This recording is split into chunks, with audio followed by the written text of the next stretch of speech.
recap of last week. So first things first. For the folks who left early, and who's not here today. Oh shit! I need to level up.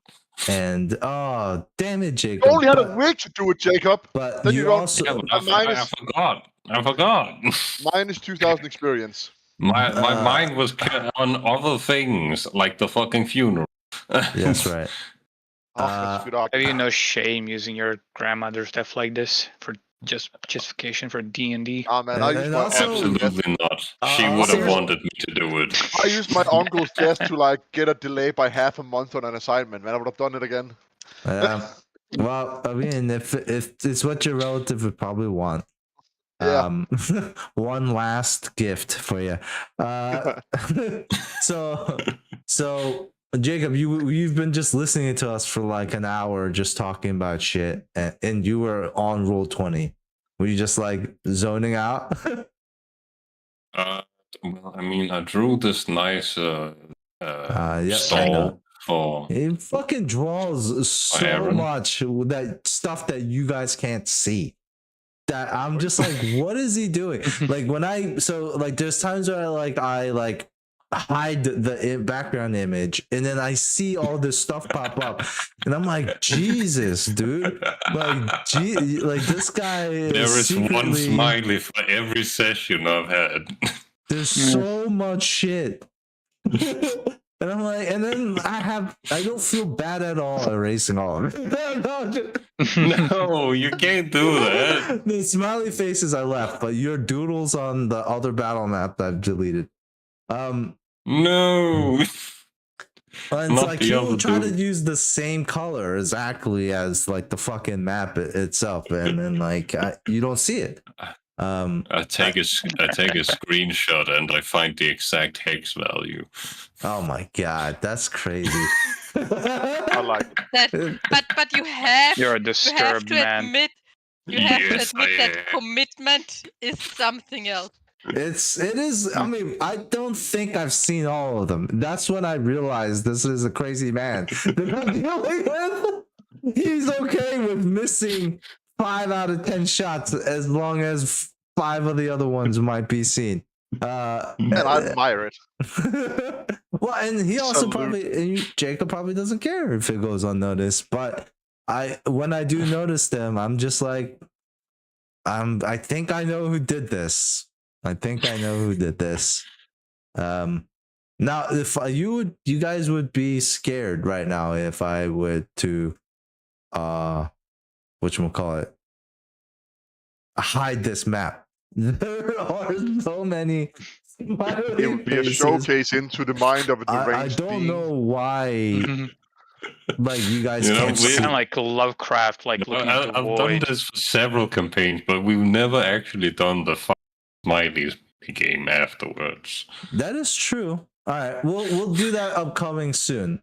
Not today because we're already a little late. So, doing the recap. You guys finished up and wrapped up the rest of combat, ending with Skugga being like Skugga and tearing up these people. Leonard healing, and Briar using the most unique like highlight reel murder of the or how do you slay of the week, you can say. It's not technically murder, but it's not like talking it out either. It's killing them, but being in the right for it. I don't know what to call it. Manslaughter? No, that's also more accidental. That means it's your fault, but it's more accidental. I didn't have my hands in the murder of this person. That pretty well describes it. Like she tied him down, and he died because of that. But he and his friends also jumped Briar and his friends. Like that. Like they're shooting guns at you guys, pretty much, right? And like, so this is self-defense. This isn't murder. As long as it's Slay of the Week, this was the Slay of the Week. Briar tackling somebody, grappling them, and this really got me thinking that Pathfinder grappling is insane. If I can make you helpless in 1.5 turns, that is a very efficient way to go in combat. There's nothing else that can really, besides like spells like Organic Horror, where it's like a duration and you're pretty much stunned for the entire duration. There's not much that like will ever give you the helpless condition like that though. Which Jacob, what does helpless lead to, or Mikkel? It's just a bunch of things. Like it's a -4 on most things. It's coup de grace. I mean, Coup de grace is the right answer. All right. Oh, So- that way. Yeah, sure. I mean, true also. Coup de grace. Coup de grace. Coup de Yeah. grace. Kill dragons. You can kill a lot of things with coup de grace. But or if for you layman's, I think it might spell out as coup de grace. Yep. Let's call it coup de grace. So that in the Whenever you see future, people being like, "Here's my food, bone, apple, teeth." yeah, bon appetite. Bone apple teeth. Yeah, bon apple teeth. But yes. Or when somebody does something for you and you say, appreciate it. Well, what's wrong with that? That's actually normal. No, not appreciate it. Pre-shade it. Oh, well, you said it so. You said it normally. It sounded so normal, dude. I'm gonna be honest. If you said like I saw appreciate it in a text, like my friend does like NBA mods, he did for some guy, and the dude like responded with appreciate it. And first he was confused. He was like, appreciate what?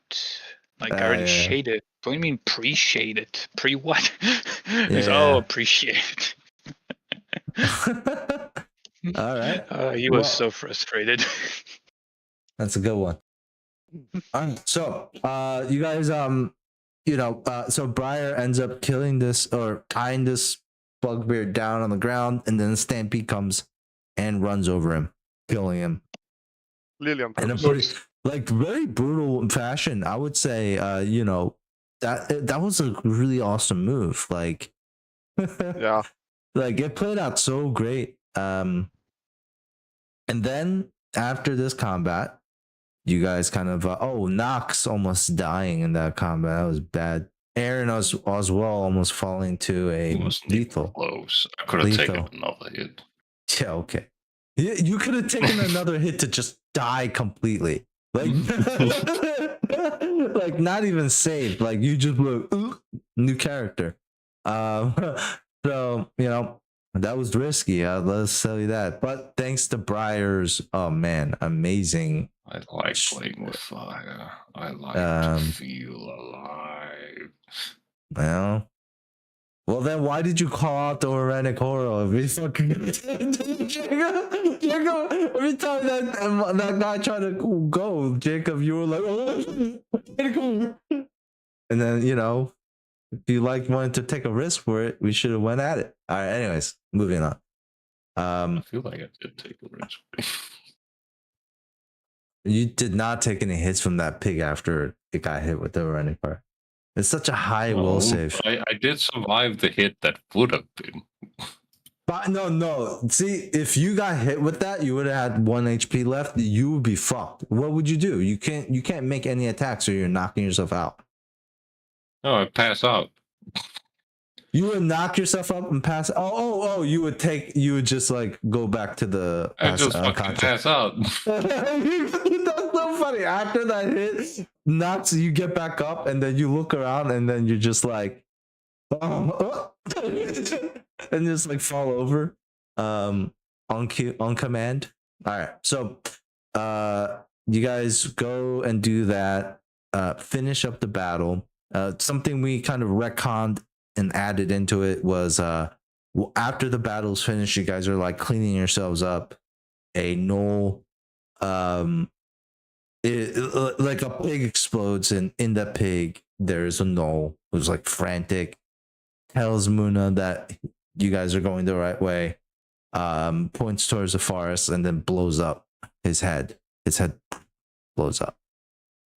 Briar uses reviving finale, which is like a great AoE heal, but with the precipitation included, where the blood is sucked from your bodies and creates a circle of blood around you guys, or ring. You guys get to the entrance of the forest, where Briar talks about the treants and the chads and this weird unending horror. You're like, what you guys were like, what is that about?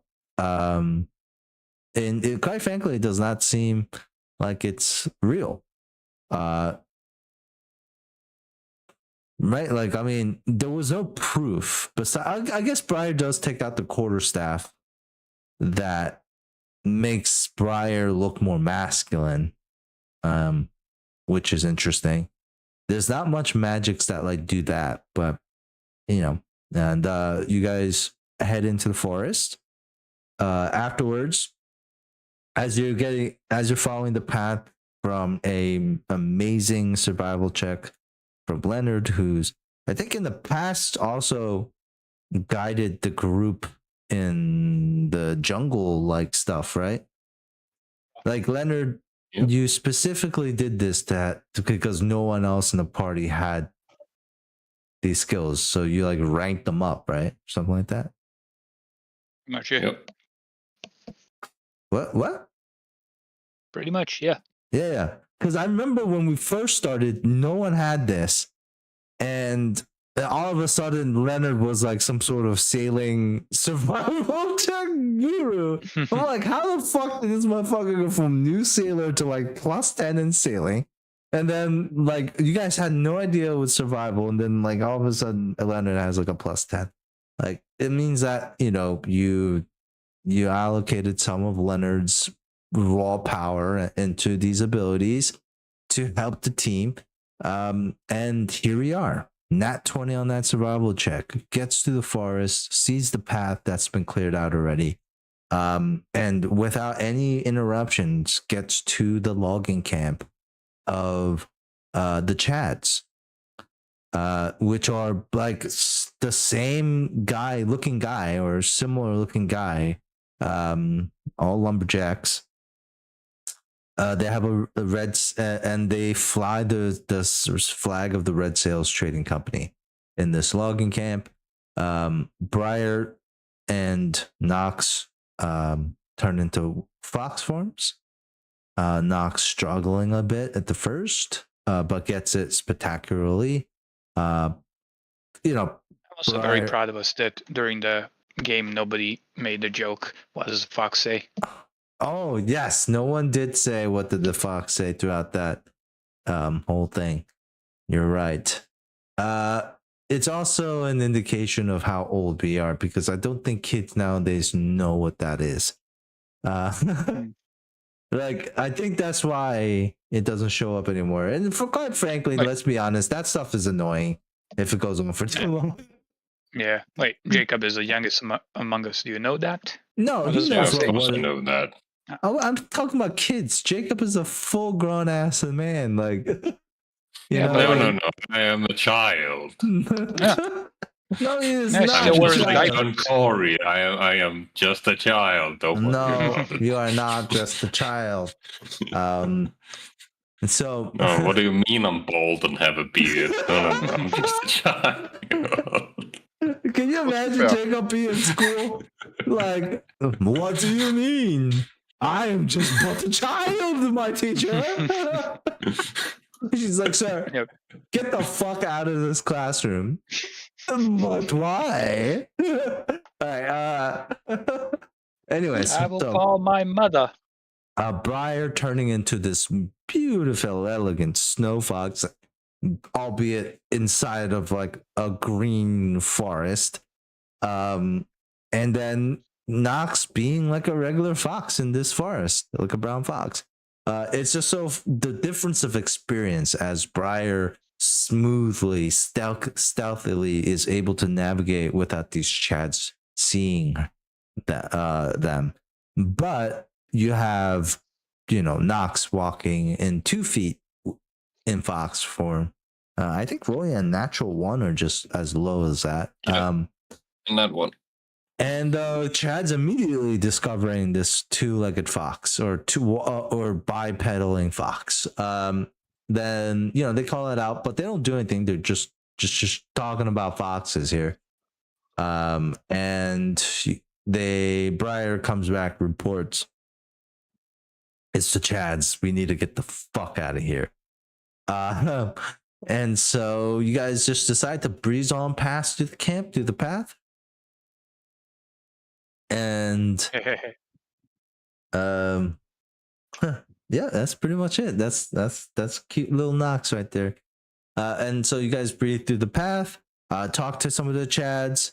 There is one revelation that the lumber and wood that's being used to manufacture and mass produce the action figures that are hit in Tidewater Rock and maybe soon to be other places of the Shackles, the wood is being harvested from here in this forest for some particular reason.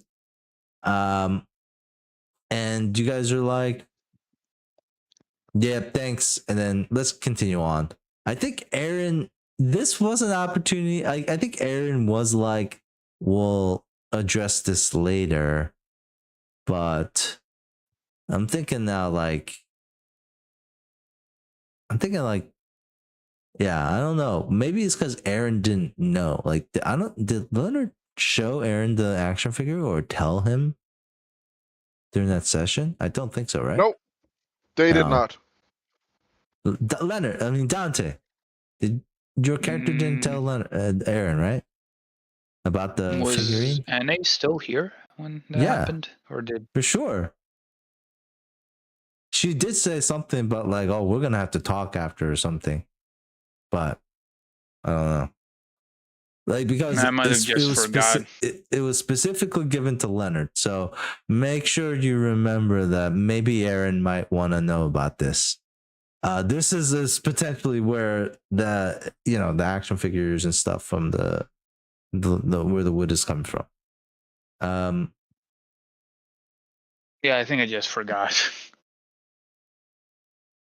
At that moment, I doubt it, but okay. But now what I'm saying is write it down somewhere so you don't forget for the future. Yeah. Okay. I think I was more in the mindset of like, let's just leave this fucking place before like things get worse and we get caught up in another like Chad plot. I guess you didn't connect the dot. Right, you weren't connect. Yes, okay. And then you guys chopped it to go through the river path. So while you're on the river path, you guys, do teamwork, learned how to kind of climb using these ropes together. Briar just being Briar, and quite frankly, Muna just being Muna. How else should I play? No, I'm joking. And historically, the two evil characters as well. Right. Damn right, sister. So this is where we get like evil characters don't play well with anybody, even other evil characters, to be honest. Like it's like good characters will team up together and be like, let's do this together, guys. And then evil characters are the ones who are like, I don't need anyone and far superior than every one of you in every way. I think that just proves that Nina is evil. Yeah, not Brian, just Nina. Oh yeah. And then, well, yeah. I mean, I don't know. She did make Jillian, who wasn't like selfish or anything like that in that way, a team player, just chaotic as fuck. Which is fine. I mean, with that warlock pattern, what do you expect? Yeah. And then you guys get a message from the Watcher. A tree explodes near Muna. Knowles inside, like, says continue on that way. Points towards the direction of the village. Dies. Head explodes. Skugga goes and picks Briar up. Brings them to well, I'm just gonna say him to Muna, so that Briar could prestidigitate the blood and gore bits off of Muna. And then offers to bring Brian back to their spot. on the scaling along the cliff wall. Briar refuses. And so now it's Briar and Muna who are walking along the The top of the food is here. path. I'll be back in a couple of minutes. And Muna, who is, Skugo, who's floating up above. Before we ended right away, there was a song, a beautiful voice flittering through the valley, the crevasse that you guys were traveling through. And as the notes and performance hits your ears, Briar, realize that, like, oh shit, like this sounds like something I would do, or I would like, like that power behind the note. So actually, Briar, I was going to let you use counter song, but then it wouldn't make sense because you didn't succeed. So in this case, if it was Leonard who did the power counter song, like it would have broken it for all of you. But unfortunately, Briar, as much as you can dish it out, I don't think you can take it as well as you can dish it out, because I think your will is garbage. No, but it's still +4 though. That's interesting. How will does not tie into wisdom at all, but still, is +4 good at your level? At this level, no. Like at this level, is But it like will around does. +7? It wouldn't be uncommon. But will does tie into wisdom. What? Does it? Oh, would it have been Yeah. higher if your wisdom's Yeah. higher? Yeah, wisdom is Mhm. related to Oh, is that why it's only a +4? Ah, okay. Yep. All right. Because What my is base your will will is a lot save? higher. What's all your other will saves? What, Muna, what's your will save? Well, right now I am severely. Oh yeah, you're. But I think okay. mine would have been around a 6 or 7? 7. What about you, Nox? What's It's your will? 1. What? You have a +1 to your will save, bro? Yep. Why? There's no way. How? Well, I only get a +2 base for Oh, Brawler, right. Yeah. and then I have a -1 in Wisdom. Yeah, that's real bad. You see, this is the point where people would start taking feats into this, guys. Yeah, but I like my character having this weakness. I know. There are feats. Yes, Yes. there is a feat called Iron Will that gives you +2 to your will save. Well, it's gonna get more like this as we get into the campaigns. Creatures are not gonna just be so just like run up and attack anymore. Hal found Welcome weakness back. and he's gonna hammer that. Oh, hell the fuck yeah! You don't you guys worry. I have a lot in store for you. I think I've been letting you guys get away with too much when it comes to combat. You guys, I gotta knock you down. Almost killed one of us last combat. No, that's because of his own fault, and also, You know, I was trying to spare them. If I just went full fucking ham on people, that's what I'm trying to say. Like, and also, you were they would separated. die. You were Also separated. that water boss, we did legitimately lose one. I feel like we fight rarely, but when we fight, that water boss one was a good one, though. That was a good Now, one. you're saying you're pulling your punches, but you did last time kill one of us, and this time almost kill one. I'm saying like That we're was a not good going one. out And scot-free. have you noticed the same one every time? Maybe it's not the DM's fault. And then maybe it's the DM at that point when it's the Maybe same. I just like to live dangerously. It's the same player every time. He's leaving his life to the rolls. You know what I'm saying? Seek death. And Sure, I sometimes the guess. rolls are bad. Damn right. I live or die by dice. I think it's more times you guys rolling bad than me rolling really good. Like, I got to be honest with you. Yeah, Most of the I think times I that's roll about right. bad, actually. It's like it's one of you guys who fucked up. Anyway, so and then Your rolls are actually, they're slightly below average technically. right, that's below average, which is bad because I roll so much. That means that I'm naturally you unlucky. definitely have the largest stakes. that'd be It's not that much below average. Yeah, it's You still have below you have a average. 10.17. Oh The average man, is 10.5. damn, that's so low. At least you guys know that I don't lie about the dice, or else the number would be skewed then. All right, so here's Is that what you want I us mean, to think? I do only record the dice rolls that I can see. yeah. Well, I mean, you know, but most of the times you could probably tell if I'm lying about the dice, anyways. If I am, but anyway, Of course, so but I never call you out on it. I never do though. I would like you to Yeah. think that That's right. That's right. Wink, wink. Wink, You never Wink, wink.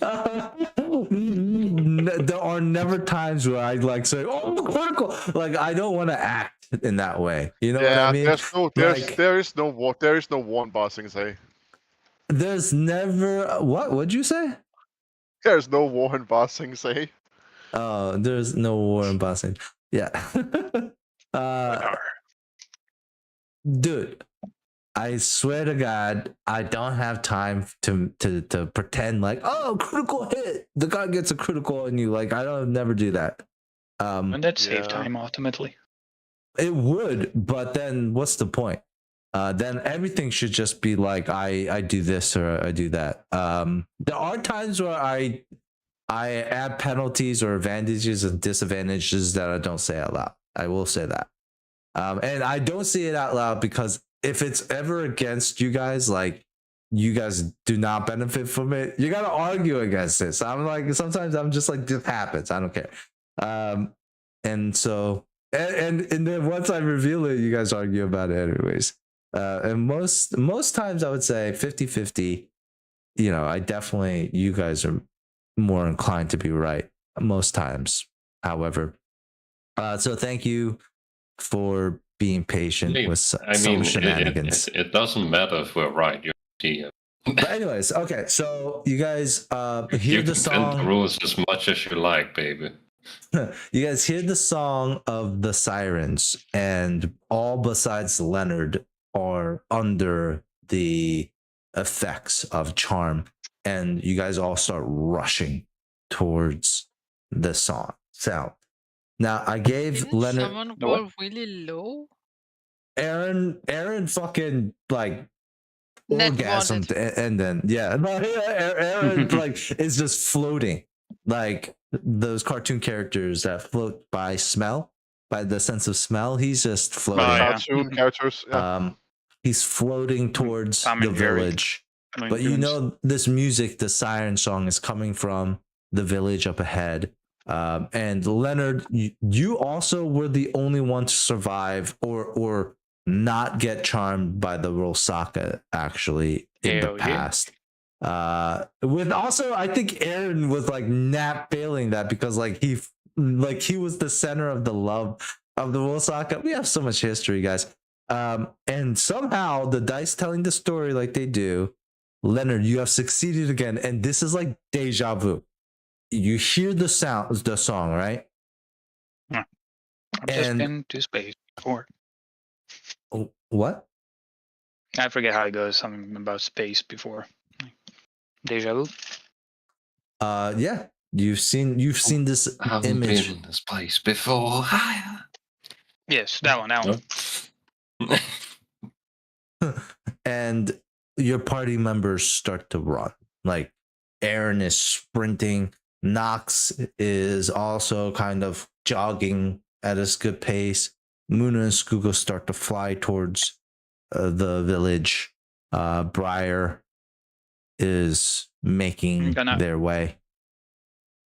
I'm assuming they were like right next to me, so as soon as they start running, Muna, I start Skugo tripping the fools. The only people who are next to you is Aaron and Nox. Yeah, alright, then I'll try to trip Aaron and Nox. Alright, so I'm gonna need initiative now from you guys. And while we do this, the sounds of the fishing village begin to hit your... Put us on the map.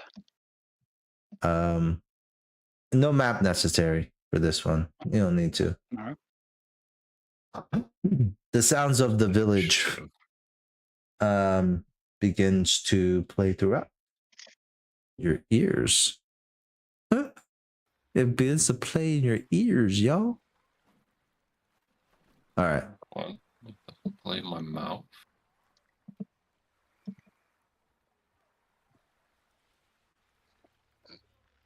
What'd you say? It's playing in your mouth?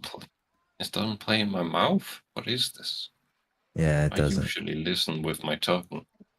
You listen with your tongue? I'll give you something to listen with your tongue about.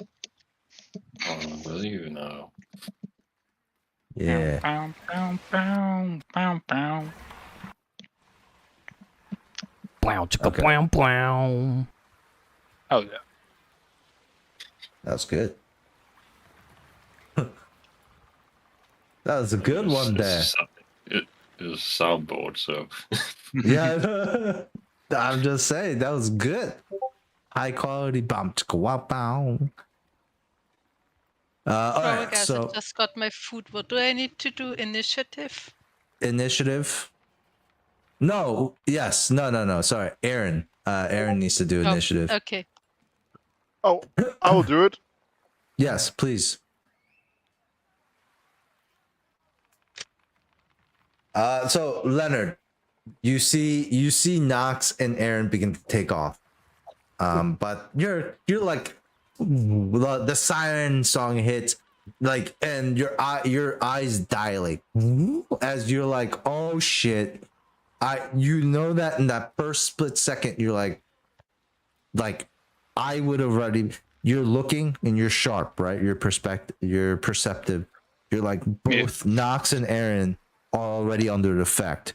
And you're in your brain, it's quick. You're like, I'm sick. You're like, I'm good. This is like last time. And then they start to move. And this is like how initiative works with high initiative, where like your mind is just like boo boo boo boo. You're calculating and you come to the decision of what you should do next, which is tripping fools. Yes. All right. Well, who you want to trip first? You can trip. I'll say you can trip 2. You can make 2 attempts on this turn. So it could be 1-1, 2-0. First, Knox. Oh, I don't know if I would pick Knox first, but sir, this is your choice. Knox. Well, I did just level up. I now have the dodge feed as well. Oh, I'm not no. sure does the AC bonus I get from that apply to my combat maneuver defense against attacks of opportunity? I don't think so, no. You don't think so? No. You do add your dodge bonus to your CMD though. Oh, well, if it is a dodge bonus, then yes, you do. Okay. Excellent. So It was just like most plus you AC need does to it, beat but a 50 does. 30. That's not happening. But Oh, go no. ahead. This response is why? Why do I have to go? Well, answer- Wait, what was the number 30? Why? Why high? Why high? That is 21. Yeah, no, I jump rope it. Damn. Disrespectful. All right, next one. That's This like for a Aaron. player-to-player disrespect right there. He's like, fuck your rope, buddy. Anyways, okay. What's Aaron's CMD? Aaron's, well, you can't tell him the CMD. You have to roll the combat. What are you doing with? So the first whip goes out, and you already know, Dante. Like Aaron, Knox has lost a lot of his like usual brooding, like massive intimidation muscles, and like just that like veins, like all over him.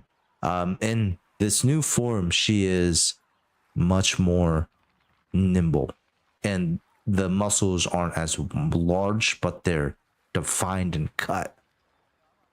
And yes, easily leaps over. What's your next move here? All right, so first I tried to trip Knox like with my foot, but like in the foot? same motion, I'm like, yeah. Oh, no, I thought you like would turning? whip them. All right. the same motion like turning, I like pull out If my you're whip using and your then go foot, for it. that's an attack of opportunity. Damn right it is. Not. I'm just kidding. Do it. Yeah, Go ahead. you gotta Hit be me. careful using I improvised. think I'm charmed and trying to get towards the thing right now. So Yeah. Okay. All right, pull out my whip and then like try to get Aaron's foot, like trip him. All right. Roll to see pull your combat maneuver check.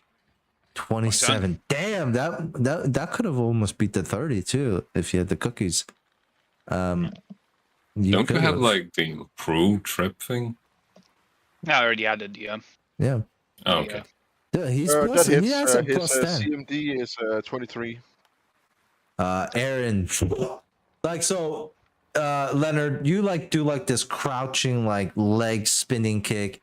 Nox, like when you do that, you realize Nox has already jumped over you and is like already running towards the village. You're like no Nox crouching, is fast. like leg spin. It was supposed to be like a quick motion, just like put my foot in front of his, so he trips quick, and then like in the same motion, like in the momentum, pull out the whip. When you spin around, like you just spin around through air as your head turns and you in your peripheral, Nox is already like 10 feet towards the village, and you're like, damn. As you continue to spin around, your hand goes through the motion. You feel that slight displeasure of failure right then. You're like, wow. You're kind of impressed with Nox, and then you feel that familiar feel of the grip of the whip, and out of the other corner of your eye, you see Aaron coming up. Like as you're spinning around, then you're like, I'm not gonna fail this one. And in that precise exercised motion, the whip goes out. And you can feel like you have that feeling of like when your whip hits right, like you can feel that impact and contact. That gives you some pleasure as you feel it wrap around Aaron, and you're quite sure it's around the ankle as you yank, and Aaron stops and is grappled or is prone. It's not a grapple check you're doing; it's a prone check. It's a prone. Yeah. Okay. Yeah, making him prone. I just want you to know. Yeah, you have anything else you want to do after this? Yeah, like with my combat reflexes, I should have like one more attack opportunity. And you said Nox like 10 feet away. These aren't attack of opportunities. You had the highest initiative, so you're going first right now. You're reacting before they even started to move. Oh, all right.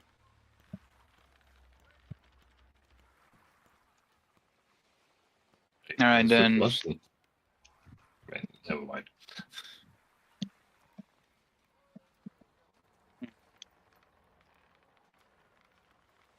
What was the thing Briar did to the guy to like pin him down? Grapples. These are grapples. I mean, trips are good, but I realized that grapples were much better in this, like super good in this game. And then since like Aaron is down, I'm gonna try to grapple him. Which I don't think Nox ever had the opportunity to like do that, like grapple, pin, tie. He does. I mean, no, dude, that motherfucker would just knock the fucking heads off of people and do like 50 damage in that. Yeah, but that's why like instead. it's not efficient for him. Yeah, I mean, like it's like. We haven't had a mission where we specifically tried to capture don't tell me. people. No, I don't want to hear that bullshit. There must have been opportunities. The thing is, when you grapple someone, you leave yourself vulnerable to other enemies because you also get the grapple condition when you're grappling someone. But it's not effective because Nox can do more damage than theoretically. Like in 1.5 turns, Nox would lay out anything. Yeah, I mean, it is easier to just knock them the fuck out. Non-lethally. He always does his haymaker shit. Anyways, so Leonard, you trip Aaron. Aaron goes prone. What else do you want to do on your turn? You have a swift, you have a movement, you have object interaction. Like, what are you doing? Can I like try to pin Aaron down, grapple him? No more like standard action stuff. Isn't that a movement action though? Pinning? No, that's another grapple No. check. Alright, then like I'm gonna move up in front of Nox. Okay. So he has to like run past me, so I get like more opportunities to like try to trip him. Sure. Yeah. So you move up. So you trip Aaron. He goes face flat, and you move in front of Nox. Okay. On Aaron's initiative, he's just gonna use half his movement to get up, and then he's going to use the rest of his movement to start running towards the village. So what would that be like, Mikkel? It's a move action to get up. Oh, it's a move action to get up. Then he's gonna use his action to dash, and run what is it? Run 30 feet? No, but there's that one. Is that like a full round action you have to use? That's a full round action, yeah. So then Yeah, he's you gonna can't move do that. 30 feet. I'm gonna say that 30 feet is within your attack of opportunity range, Dante. Yeah. I'm For gonna try to Leonard. trip him again. Okay, sure. Choose your combat maneuver. How long are we gonna do this for? All I get, the way to the village. No, Do I get at this least is like like 2 a- attacks all the way off to the- on Aaron? and you got one reach right for now. But I mean, what are you Yeah, gonna but do we'll get about another Nox though? I thought you wanted to also hit Nox. Yeah, how many? Yeah, but I get 3. Okay, all right, yeah. Well, roll your first one. Combat maneuver. No. The first one will be an attack. I want to see if like damage is gonna snap him out of it. You know that damage doesn't do anything to this. I know, Yeah. like for sure. Yes. I feel like damage specifically breaks it most of the time. Does it? Yeah. I Not- think so. Not in this case. I'm not once again, I'd never try to look up a creature we're fighting since it's bullshit. Not in No. this case. There is A no lot of necessary. shard effects that are broken by damage, or you can like spend an action to try and snap people out of things. But this, Sometimes, maybe not I this don't one. I don't know. this, I will say, you guys are not just charmed; you are enthralled. Enthralled. So if eventually, like this song could have just made all of you helpless if you fell. It's powerful. However, I will say that the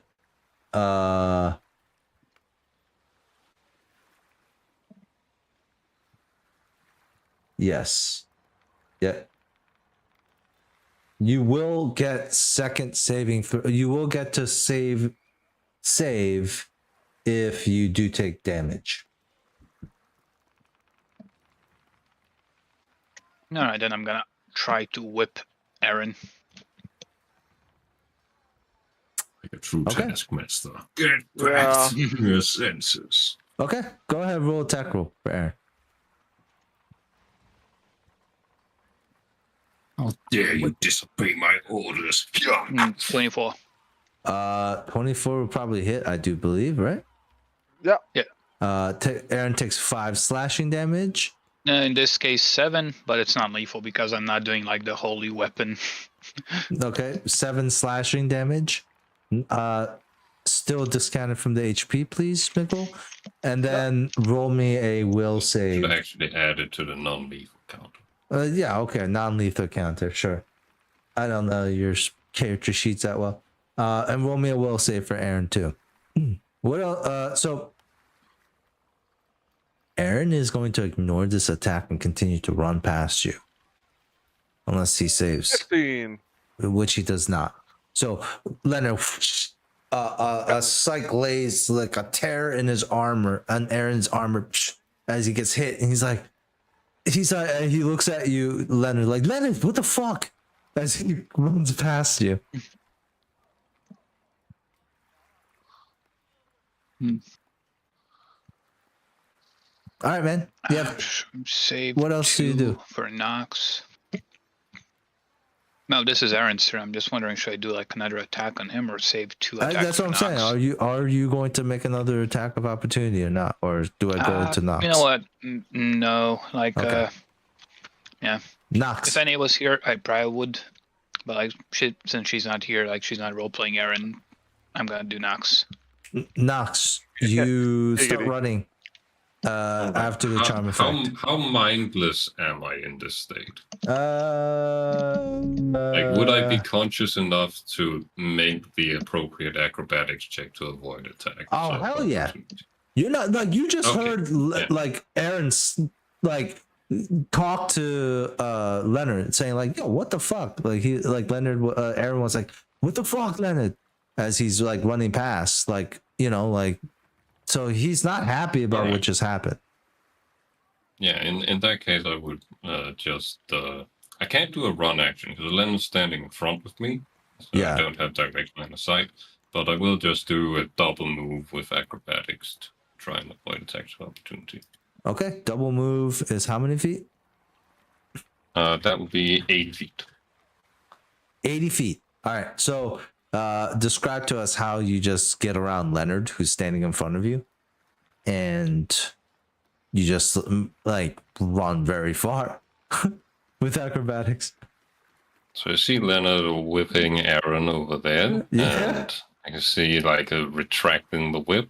Yeah. I know how his whip works. I just move in direction that he can't quickly, you know, like ready another strike with the whip. Okay. Like I watch the whip where it goes. Okay, he can't really snap it to that direction. It's already extended that way. Hop that way. Okay. All right.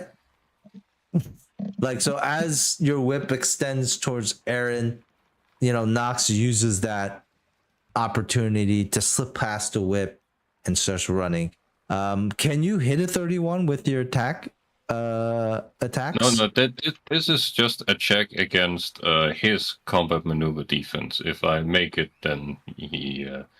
it is his combat maneuver defense plus 10, because I'm doing full speed. And if you succeed, he cannot make attack of opportunities at you at all? So what is Leonard's combat maneuver defense? 21. Oh, he 21? hits! Yeah. Wow. Right. Oh, shit. shit. So yeah, no attacks of opportunity. What do you mean no attack man. of opportunities? Shouldn't it be that, if you hit the 31? Wait. Yeah, I hit meets it, beats it, right? No. No one. No? What do you mean no? Wouldn't that's only count when it's versus AC? This is versus a save. Isn't it the same? Meets it, beats it. Yeah, meets it, beats it for a save too. Meets it, I'm beats against it, goes against. Yeah, I never had you guys have to roll over the DC of the save if you hit the save number. But in this case, what are we like? Who is the initiator in this case, right? Like that's why I'm having an issue. If like, I guess CMD is the threshold that you want to beat with your acrobatics. Yeah. So in this case, Nox, you do meet it, beat it. Leonard, yeah, you ready your whip? You tried to, but Nox is just too quick and 80 feet away from you by the time it gets to your turn. All right, so Nox is probably a lost cause for you at this point. However, Aaron is there. He's like maybe 20 feet in front of you now. 20 to 25 feet. What do you do? And then we'll just like use this last one. If Aaron breaks out of here, he's, you're just going to have to follow suit at that point. You're just running after your companions. What do you do? Leonard like gives a deep sigh, like, I'll just have to kill the spellcaster. And he's gonna like follow them. He's gonna run pretty much the same way everybody else is running, hopefully like giving the illusion that he is also in like charmed or enthralled or whatever. Okay. You know, what about this? So you're gonna give up on trying to stop Aaron? Okay. All right. So we'll do this. Leonard, you just run off. And you guys make it to Tide Village. Welcome. It's Songtide Village, but it is dark at night, and there are only some places that are abound with light. Now I'm going to add your tokens. Let's see. There's Aaron, Muna, Skugga, Noxamillion. So Noxy, Briar, Muna, Leonard. Anyone here have dark vision? Yeah, brother. You have dark vision? Brother, where do you think I'm from? Sweden? Yes. It is that dark and shadowy place. True. I think Aaron has 60 feet, right? Yeah. I think it's Goggles. 2 feet. No. Okay. Okay, 140. What's the distance of your dark vision, sir? 60 feet. Okay, great. All right, you're good. You're the same there. Leonard, you don't have dark vision, no? Nope. Nope. Okay. So you guys arrive at, and here is Leonard, Briar, and Nox. Do you guys see anything? What do you guys see?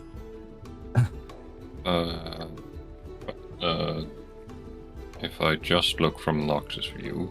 Oh, you do see Leonard, Aaron's stuff as well, correct? Let's see. And Leonard's. Leonard. But Leonard. if I lock it to just Nox's view, I see like some ponds that are lit up and like a couple of houses that are lit up.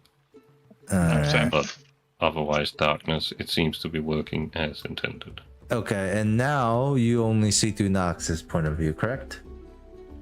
Yes. Fantastic. Okay, good. I don't know. Did you change something about the sheets? Because I just use Control L. Yes, I did. Okay. Oh, I mean, if I remove Control L, I still see things.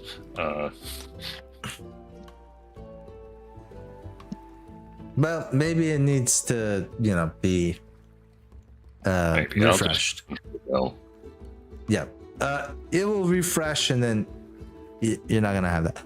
Okay, so up ahead, you hear this song coming out, and then you also hear bells from churches ringing out.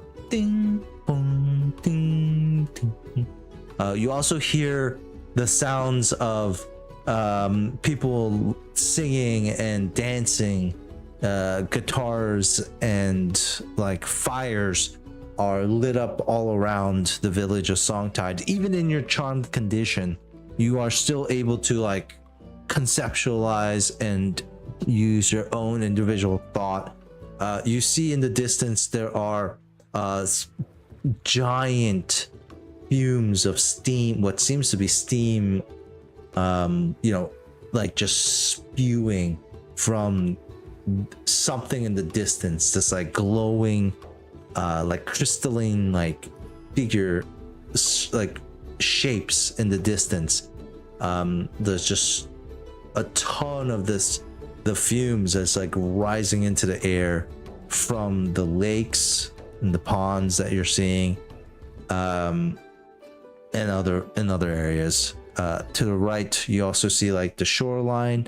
There are a lot of boats and such, like skiffs that are tied down and docked along the shore as well. As you guys are running, the direction you guys are running towards is this large building in front of you, and that is where the bells have been tolling. As you guys get closer, all of you can roll me a perception check. And at this point, we'll just say you guys are moving, towards it. One moment, I'm at the PC.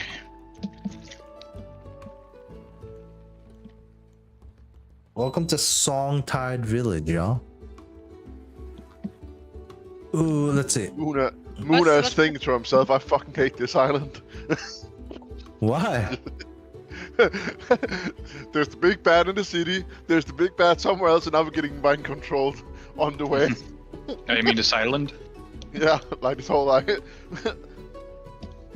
I would not rate the whole island very well. What is this? Fuck Muna Island?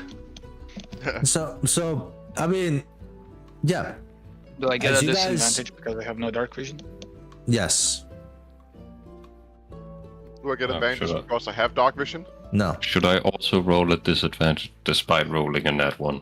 No, see no that. need Yes. to roll again, Leonard. So Briar, you make out barely in the darkness. Not barely. You make out that this grand building looks like a church of some sort. Like the church bells, like ding ding ding ding boom, and then the chanting. Bing bong. Like the chanting is coming from within the church itself, and this is where this siren effect is coming from, like the inside of this church, like a chorus. And as you get I've closer, seen Midnight Briar, Mass. I know where this is going. as you get closer, Briar, you realize that the outside of the church walls have been painted in this rainbow-esque spectrum. Hey. Beautiful jeweled shells, and like bejeweled shells are like it like bedazzled along these church walls as well. You could imagine, like, if the sunlight was to hit this church at certain hours, it would like radiate, and then it would it would look amazing. As you get closer, Nox, on your nat 1, you're so enthralled by this siren song. It is a beautiful performance, amazing. You've never heard anything quite like it before, to the point where this place in front of you, it doesn't register as a strange place or as a new place. Nox, this place feels like as comfortable as you're running up to this grand building. You're like, this place, it's not new. This is like a place where I would call maybe like my second home on your nat 1. As you guys continue to move closer, please make your way to the giant buildings on the map. You know what? Yeah, you can move your own characters, please. Okay, and so well, we're gonna go inside the building, but let everyone but Leonard, you guys rush up to the side of the building here, and I'm just gonna move your characters. Leonard, you actually can choose where you go.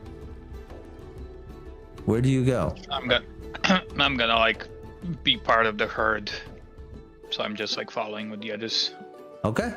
As you guys like out of breath, heavily panting, rush up to the entrance of this cathedral for where the song is emanating from. Actually, You see, before we like enter the place, I would like to do something.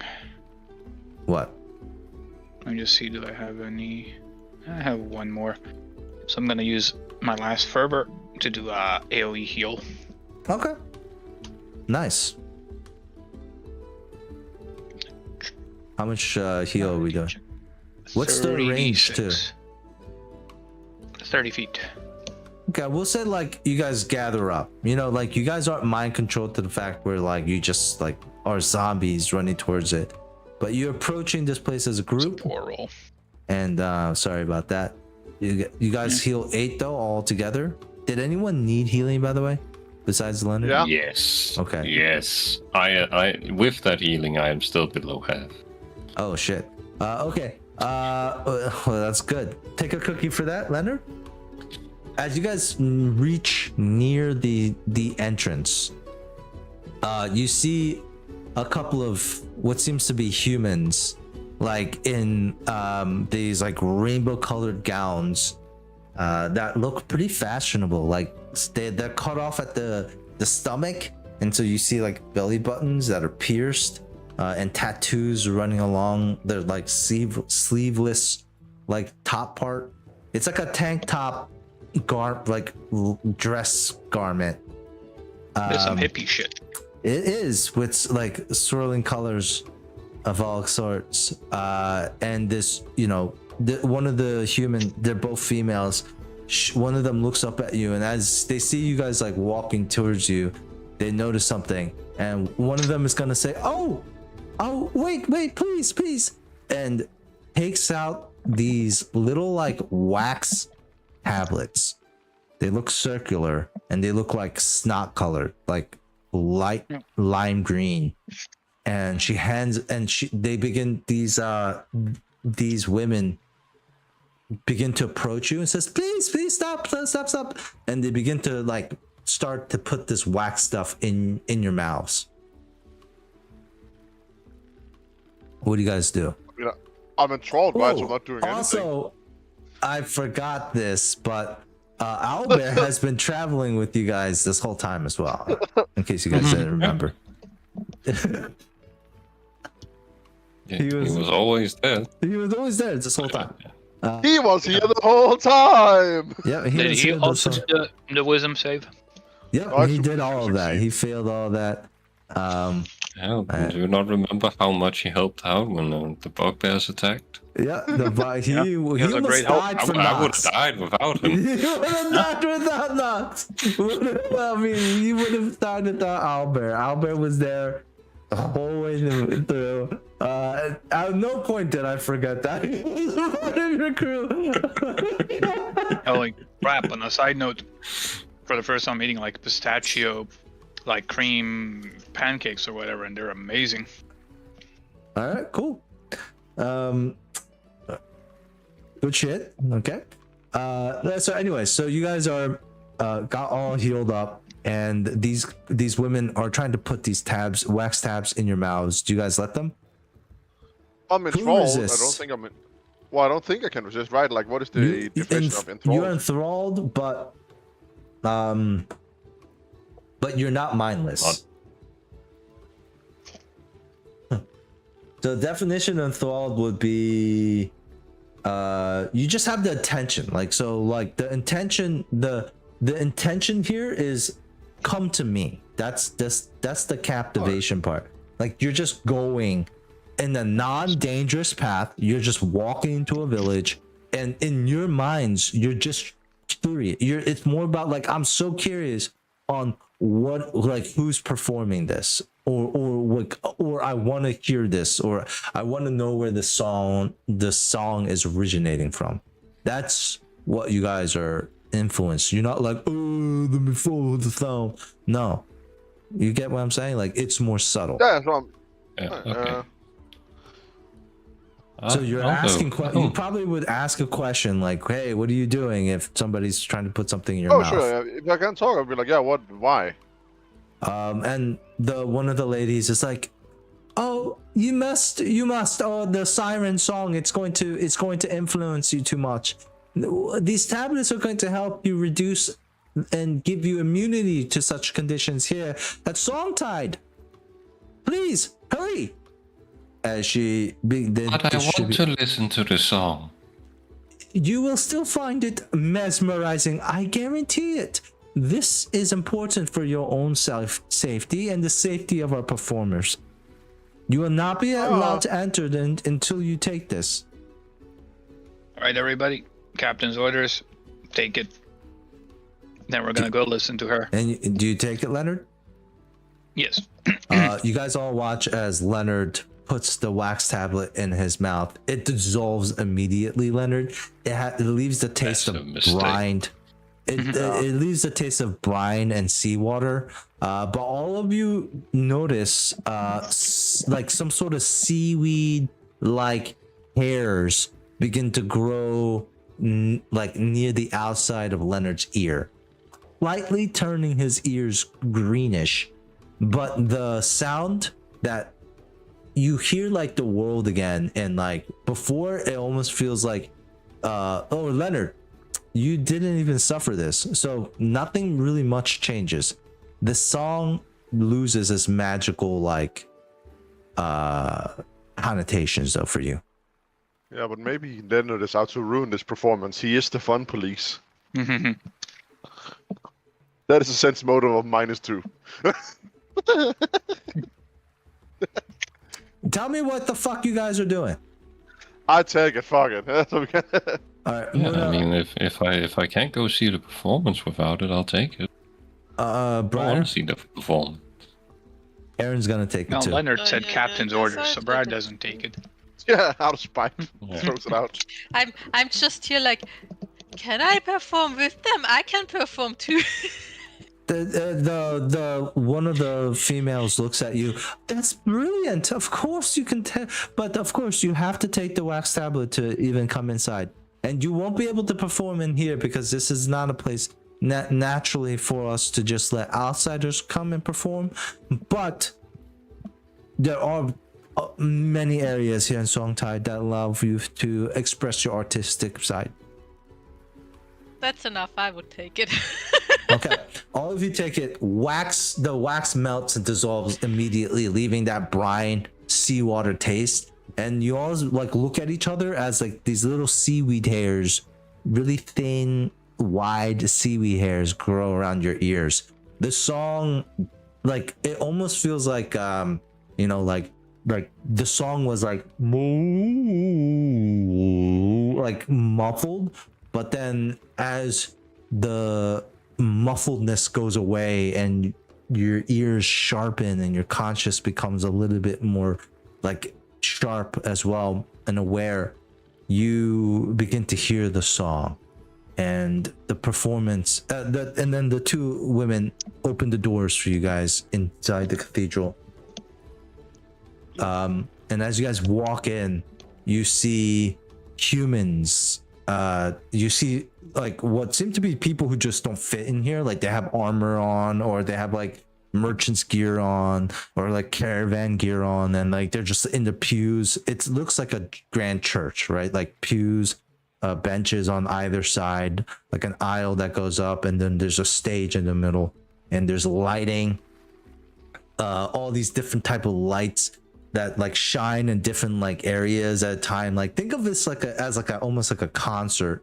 The natural lighting is dim. The acoustics are well like ringing throughout. And in the very center, like where like a stained glass of Jesus Christ or God or whatever would be, is a goddess, one of beautiful radiance, standing, her arms out wide, and there are colors and of all types swirling around her as she opens her has her arms wide open, accepting anything and everything. And it's like one of those like old like Georgian photo like images, like where it's like the painting style is very like realistic, and in the corners of the painting there are like representation of like evils like greed and sin, and they're all coming towards this like beautiful figure for what looks like redemption. And in the very center where their stage is being performed, you see, you know, humans, male, female, different sizes, colors, and shapes, and also merfolk, like finned, blue, green, aquamarine folks, male, female, who are also part of this group, and they are all chanting together. That's creating this siren song. You see the seaweed hairs on almost every of these like adventuring type or like touristy type of folks who all kind of look at you when you walk in. The performance continues. Do you guys just like, you know, watch the end until the end of the performance, or like you're free to do whatever you want now? The charm is gone. You can also talk to anyone here. I'd like to get as close to the front as I can to enjoy the performance. Yeah, Nox, you walk up to the very front. And at the very front, you noticed that the person who seems to be leading the choir and the groups of here is a merfolk, and she looks at you and smiles. You guys all see this? Yep. And she, you know, beautiful dark-skinned woman with silver scales. She looks at you and flashes a smile in your direction, Nox, as her voice continues to belt out. What does all of you do, really quick? I would like to talk to the person who gave me these tablets. Yeah. They're just, you know, standing next to the doors, greeting people as they come in, handing out the wax tablets. I mean, let's go over, like, so is it common to get enchanted, like, all travelers? Like, I feel like it's dangerous. It's yes, it is common because we do share quite a close relationship with the merfolk who dwell underwater, and some of them contain the power to, well, sing a song that can charm folks. It's not so dangerous because this charm, unlike, you know, other things like mind control, is more subtle, much more subtle, and we provide these cures for anyone who seems to be under the effect. It is it a nuisance? Yes, but is it part of the charm here inside Songtide? Very much so as well. How long does these last? And- Since I don't prefer to get my mind ensnared. Again, How long does the it's not tablet ensnared in that way. It's, Oh, I'm sorry if it's lightly touched is what we'd like to say. I prefer my mind to stay untouched then. Lightly influenced. How long does these tablets work? Just in case you should mind. They last for about a day. Only in the case for the siren songs. I mean, you will find that we give them out plenty. You can buy more permanent solutions at our, you know, goods shop. However, you know, these are free and we give them out. Oh, sure, thank you. I just wanted to know, sorry. In 24 hours usually. In case we stayed here for more than 24 hours. Would you we like should more? Know ahead of time. I wouldn't mind. She'll give you 6 more. 6? Yeah, like the 6? And Thank you. one for Just every, in yes, of case. course. And welcome again to Tidewater Rock. Not Tidewater Rock, Songtide. and the Temple of Shelin. Chillin'? Yes. What do you think I said, motherfucker? I'm just like, do I know that god? Yes, you do. Can I Yeah. roll religion? No, you know Shaylin. You mean Shaylin? Shaylin, yes. Oh, it could have been another S. Shaylin. Shaylin. Oh, okay. Sorry, the accent. So she's like, so yes, and welcome to the Temple of Shaylin. It is here. And you guys all kind of like, anyone else do anything? Leonard just relaxes a bit, knowing that like this isn't a trap or anything malicious. So actually, he's gonna approach her and he's like, "Hey, sorry about the whip." Oh, Aaron's like, hey, I understand. I mean, I feel like I was charmed or something.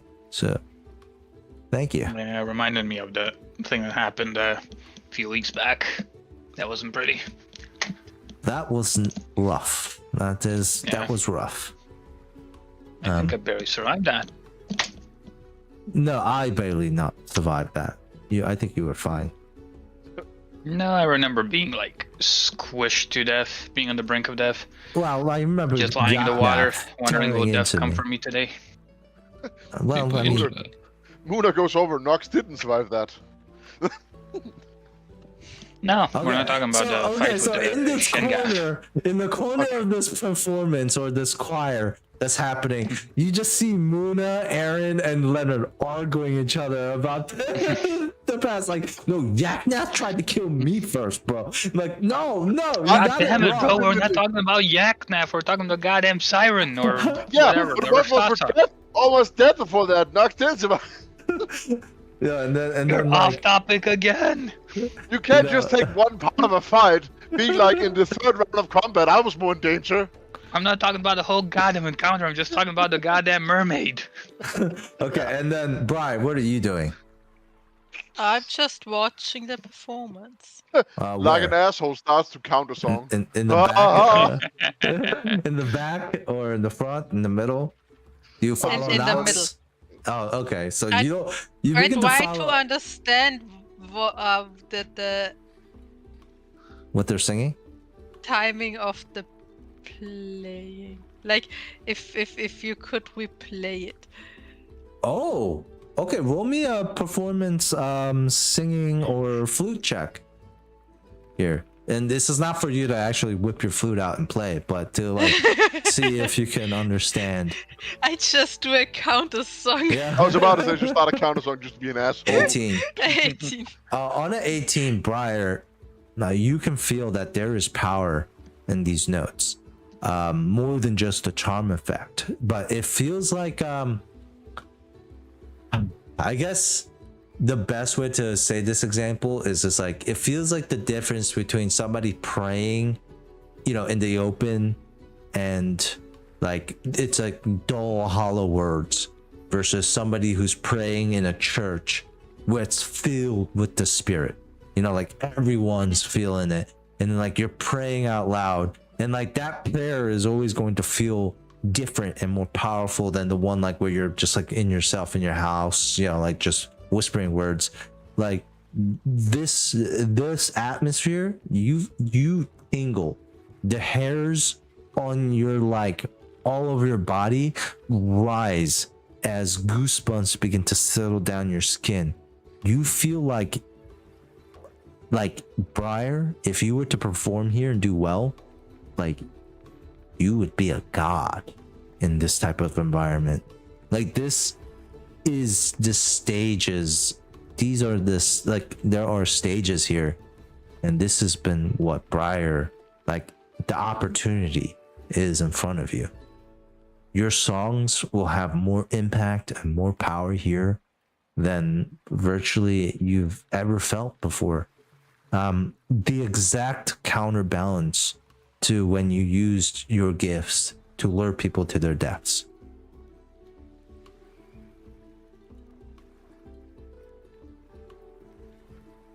Go. This is like your element, and you can do some real good here, is like what you're thinking, or bad. Like in a town of influencers, you could be like top dog. The influence. Not the influencer, because the influencer is our god up in heaven, Shaylin. But you could be, top. Number 2. Amen. The right hand man. Shaylin, yeah. Shaylin, props. But yeah, You're the Pope. you can be like the Pope. Yeah, that's the feeling you get as you're watching this performance. And then we go to Owlbear, who is You sitting can be the somewhere. Gale to Mistra. Yeah, well, not as toxic as that. That's more of a toxic relationship, but We don't know Shaylin. We don't know what she like. But Albert was somewhere in the middle. So Nox, Albert, and Briar kind of all walk down the aisle, and like one by one they like filter into their seats. Like Briar in the middle, Albert next, and then Nox, you're right at the front. And as you're right at the front, like this, all the sounds of like the music and all that drown away. And Nox, you hear or feel maybe something completely different than all the rest of your friends. As the party soaks in the atmosphere in this performance, the chorus is sounding ethereal, weaving complex harmonies that like even your instrument, Briar, you would feel like you wouldn't even be able to keep up with your flute. Is how crazy these harmonies are weaving throughout each other, and the music reaches the climax, the crescendo, and that's when the world fades away for you, Nox. The sounds of the village, they all melt away, replaced by a single chord that resonates within your very soul. The air grows warm. You can smell flowers. And before you, the light begins to bleed into different components. And it begins to like swirl and dance to like some sort of silent music. A voice impossibly beautiful and achingly familiar echoes, but not in your ears, Nox. You know where Shaylin talks to you, in your heart, as you hear, "My champion, do you see? Do you see?" As she points to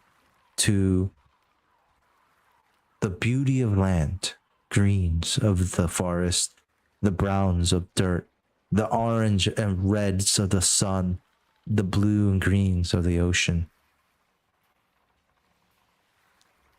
What do you say to your god, Nox? See it. I hear it. And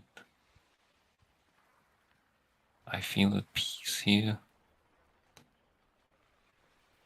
Shaylin looks. After what we just went through with the bugbears just not too long ago.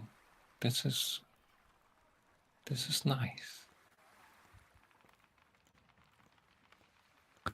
Shaylin looks at you with sad eyes, and she says, "My champion, the world is my canvas, and for every great evil deed," you see like red running down, like blood, "there must be good that accompanies with it." And it burns like fire, this red meeting this cool blue, and psh, as these two colors begin to make purple, she says, you can feel like her pulling away, and the power of this like moment seeping from you and coming away from your grasp. Before she says her final thing to you, what does not say anything else?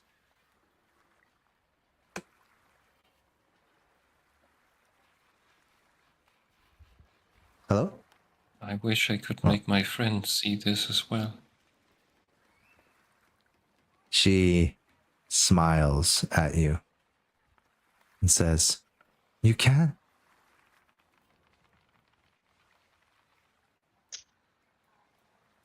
You can." But I don't know how. She smiles even deeper, brings you in, Nox, whispers in your heart, and you paint with all the colors of the wind. No, wait, the mouse is gonna come for us.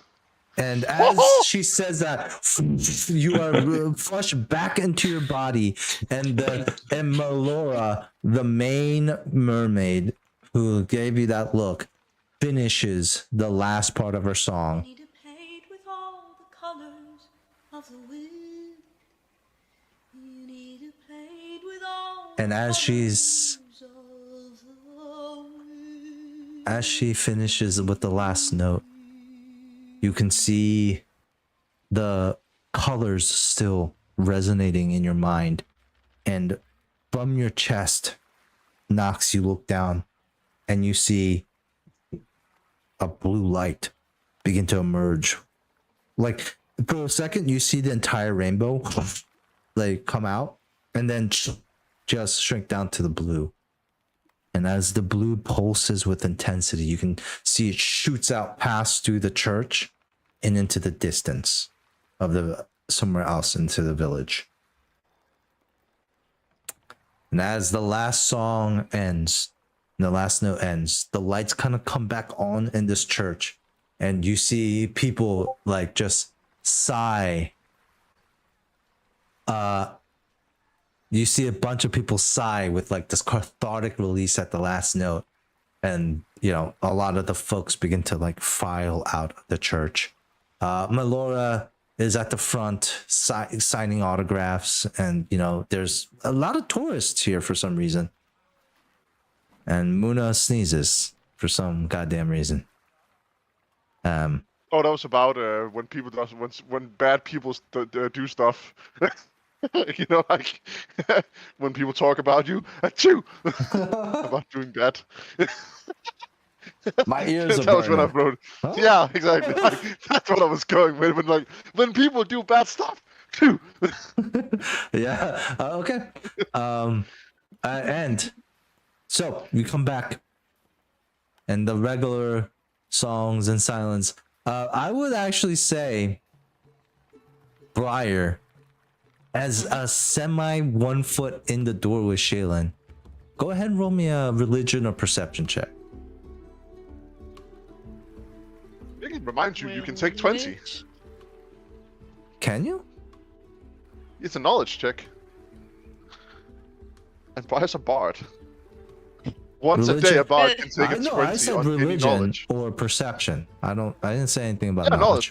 No, it's knowledge religion. Oh, knowledge religion. Yeah. Okay, well, It's shit. knowledge related. Hey, hey. Yeah, just want to help. Yeah, I David, the thing is, do I always want to use it to get 20s because it's Well, yeah. Not the War You Master. can only do it once Just- a day, right?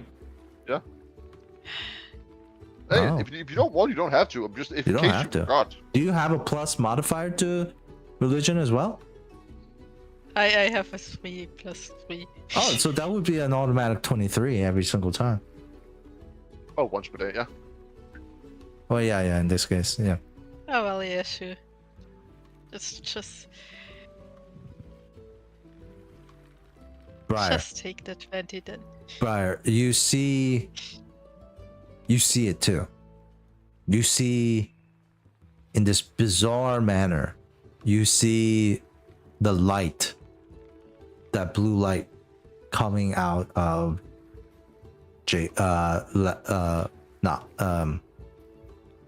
Nox. Boom.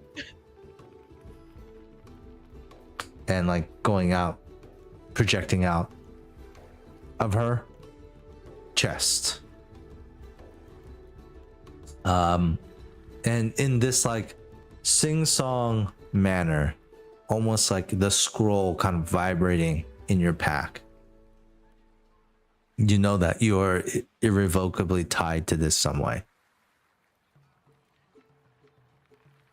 To Nox in some way, at least. Or maybe maybe you don't know. Maybe actually, you know, like you think everyone can see this. So what do you do, Briar, as you see the blue light? Nox, what do you do?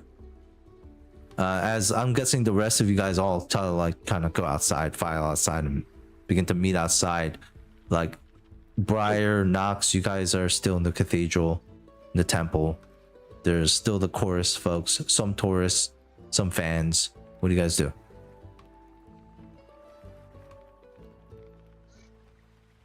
Alright, so where do we go from here? Any ideas, Muna? Give me a second. I just need to read my notes. My notes. I have so much on my note because I wrote down like Nina's like a riddle, so I just need to like.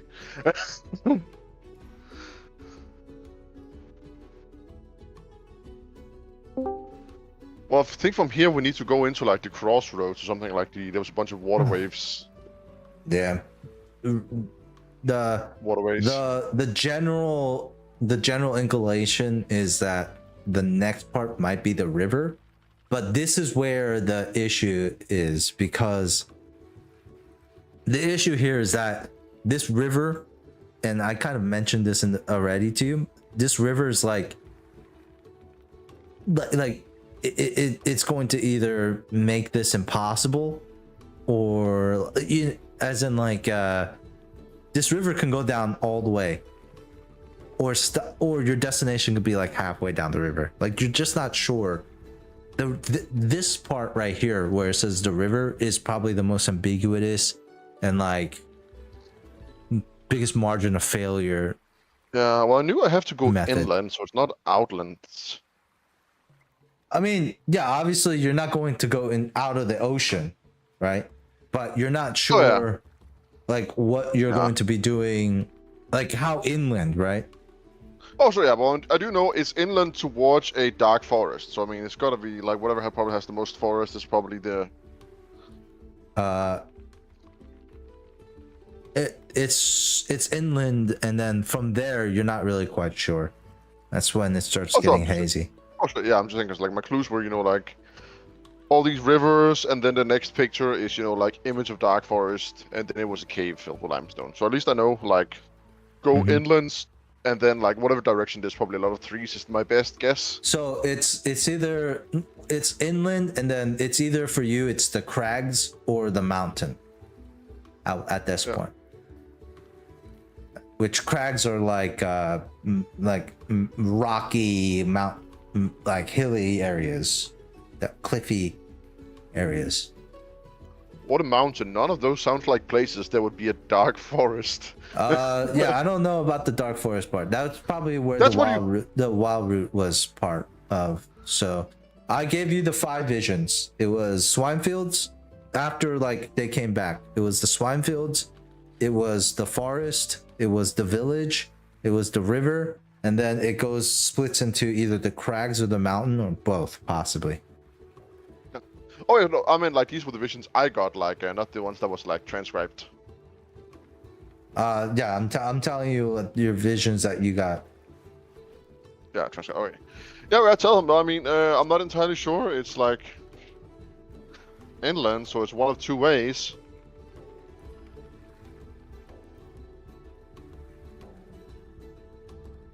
Which are?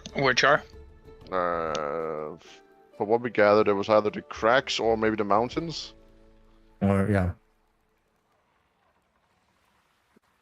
The cracks? You can take out the map and look at it. Yeah.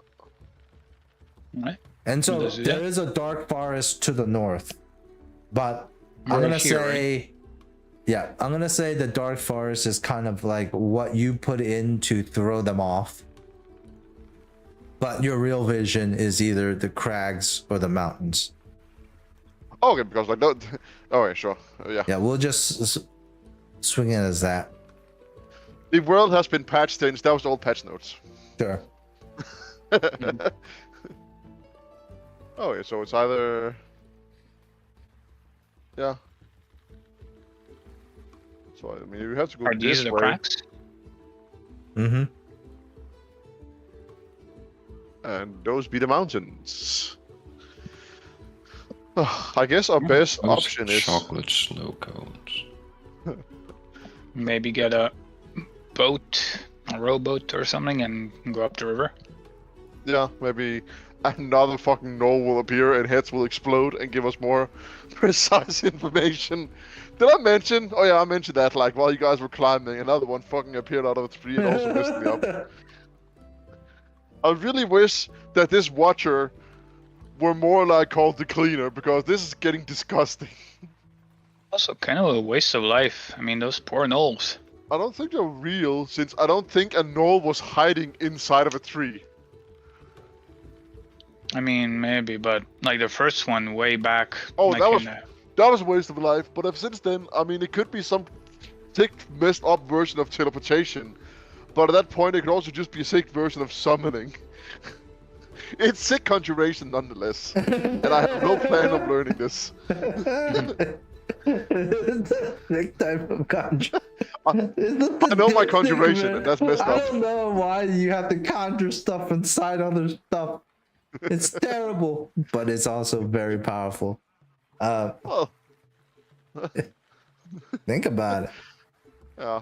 Think about it. Yes, we probably we will, and we will hope. So we should probably sleep tonight since we're all tired and go in the morning. I feel like we should ask Nox because there's a big church to sail in here, and I feel like Nox would want to go there. I mean, we got time, so why not? I mean, we really don't, but You I mean, guys were there's also just important to there. Nox. That was the place you guys were just at. Oh, I thought that was like a more like a amphitheater. Oh wait. Sleeping on one party. Yeah, I mean we can ask dogs if this was enough or if they want to spend more time. I mean we really don't have time, but I mean I understand if I We went. have a few days. Oh, yes. Technically, there is no time limit if you stop caring about lives. So as We have like this is still like day one. This is when we set off, right? Cal, you said blue light shot off in a direction, right? Cal? Yes, be right back. Oh, yes, we're Oh. just gonna keep Oh, trying. right. I mean, sure. That's also why I say. I mean, I would. I agree. We all can take like a half day to like, since this is important to Nox, and maybe Briar likes music. I do like music. So I mean, yeah, we could sleep for tonight, and then we can ask them. I mean, you're the captain. You can. I mean, if you command Nox, they will do it. But I mean, like, I feel like it's rude. You shouldn't do Yes, that, Leonard. Oh, we have some time. So Cal, that blue light, it shot off somewhere, right? Yes, it did. Do I still get a sense of the direction? A pull of some sort? I wouldn't say it's necessarily like a pull. No, but like, was it just once, and if I blinked, I missed it? Thing? No, it's constant. Okay. In that case, Nox will walk up to Leonard and say, Captain, Yes. I know we are in a hurry, but I feel there is something I must do here before moving on. All right. How long do you think it's gonna take? That I don't know. I'll try to be quick about it. I don't think it will take long enough that More than a day? it would hinder us. All right. That is- You need You any want- help with the? Yeah, do you want us to come along, or is this more like a private?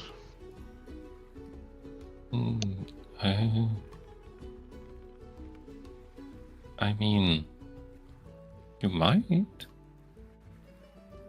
I'm not sure what I'll find, and Well, I'm but not maybe really big. you'll enjoy it. I'm not really big into religion, so that's why. Like, do you feel like this is a soul mission just for you, or should you bring your boys? Well, if you are not interested in the arts, then I don't think it is for you. Well, I'm interested in you. as you're my friend, and if you need my help, I will be there. I do have a question, Nux, though. I point at your blue glowing light thing, and I'm like, is this like your wet string of fate, but in a different color, or what is this? Oh. Well, I guess Briar's coming along. I grab your hand and I start go moving away. Okay. Can you answer me? I don't know. We're going to find out. Shouldn't you rest first? It's very late. That can wait. Are you sure? Yeah. Guys, I'm very tired. I need some rest. Kiss. Okay. All right. So we have split the party. Nox and Briar going towards the direction of the blue light, and I will show you now where that blue light is going to go in a second. And then the rest of you, Albert will tag along with you guys. Nox, how dare you draw this blue line? You have no idea where this motherfucking blue line is about to go. Was I right? Well, in the general direction, yes. We came from one side of the map, and Yeah, it goes in the other way. Somebody just more. got 50 XP for some reason. I did. Well, I'm using my card since I don't really have a reason to have a 50 XP card. Okay, and then the other 4 of you, or 5 of you, or 4 of you, are probably gonna go out to find like a tavern or some shit, right? So let's handle you guys first. How do you what do you guys do? How are you guys navigating? Who are you talking to? The nice people who gave us the wax pills. Also, as you do, they're like, oh yes, we given your comrade, your companion, a 6 more of those tablets, if that's what you're asking for. But if you need more for yourself, please let me know. I can definitely give you more. Look at Muna. Yeah, I got 6 of them. I think we're fine, at least for tomorrow. They're free. Take them all. Let's rob her. Alright, no, thanks for the offer. Could you give us some directions? We're looking for a place to eat and rest. Of course. Well, most people come here for the Thermofrost Springs or the hot ice springs. Are you looking for a resort experience? I do have to let you know though, because of supply and demand and how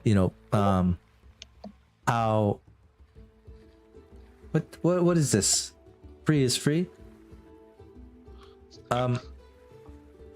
Because of the high demand of our hot ice springs, you need to make a reservation for at least 3 days, 2 nights. It's like a 2-night minimum. Yeah, if you want to stay there, because of demand. Sure. They don't do single nights. Could you tell us about how expensive is it? It's around 150 gold per person per night. Yeah, that's absurd. It costs about a. Oh yeah. Is there any places that is not It is a major tourist attraction. And I give you the prices of the luxury one. We do have ones that are cheaper, but those you have to reserve for months well in advance. You will not get any of those. Oh no, true. I mean, is there any normal taverns? Yeah, of course. There are normal taverns. And there is the Gilded Geyser, a 3-story building. No, this isn't the Gilded, not the Gilded Geyser. The Siren's Respite. Sorry. The Gilded Geyser is that one luxurious resort that I just told you about. That would make sense naming wise. Yeah. No. You have the Siren's Respite over there, in the main thoroughfare near the marketplace. Oh, thank you. And then she points to up here, to the lights up here, somewhere around there, the marketplace. All right. And do you guys set up, or do you ask more questions? Also, we are looking to buy a rowboat. Do you know of any? Well, essentially, we want to rent it, but it might just get destroyed or stolen, or we lose it. So it's probably just safer to buy it. Do you know of anyone having any boats for sale? So you do definitely. There is the Barnacle Scraper. That is the name of our boat's right here in Songtide. Ella, she usually is by the harbor or the boat's bay, working on her skiffs. So that's the person you definitely want to talk to. About that? Okay, sorry. Why are you saying sorry? No, sorry. I said thank you. I must have misspoken. I was reading something while writing. Okay, thank you a lot, ma'am, for your helpful advice. Anytime. So what do you guys do? Yeah. Let's just stop by the harbor, but like it's probably closed, but maybe it's not. It's getting pretty We can late. do that in the morning. You probably think Let's go to the tavern then. I'm like the deadly lack of fucking light tired. is probably the definite issue of like working out in the harbor. It gets more dangerous when you can't, you know, like. There's night fishing. No, there is. Don't get me wrong, but you know, back in these times, torches aren't as Yeah, I know. bright as a flood lamp. So, you know, like it's precarious is one thing to work at night in the docks when it's dark. But so you can definitely check it out, see if there's people there. It's lit up for a reason. Where do you guys go? I'll just go to the tavern. I'm tired. Okay. Get some food. Okay, so I'm gonna move you guys to the tavern. All four of you guys, Aaron, you, Muna, and Skuga. And tavern is this building over here. Just no, like the I'm gonna move you all, bump you guys up together here. This building right here. If for those who have dark vision might not be able to see it. That was Too only well. 30 feet. 30 feet, but 3 stories up, right? So it's 30 by, if you do Yeah, 30 yeah. by 30, it's You're not that right. bad. If it's 30 No, by you're right. 30, No, I'm being ridiculous. My apologies. yeah, that's still 900 square feet, you know, tower, right? And then you times it by 3 again. That's 2,700 feet, man. You're right. It's a skyscraper. But anyways, so it's you know, fine. Let's bring you to the bigger building. But that makes more sense then. There you go. All right, so yeah, so you guys get to the Siren's Respite. There you see a person. They look human. They have a wooden leg, and you see a merfolk next to them. And you see, you know, she kind of gives you a big wide smile. Oi! Seems there's new travelers in the Siren's Respite. My name is Silas Saltycroft. And here's my partner. Yes, she's a merfolk. Her name is Nuria.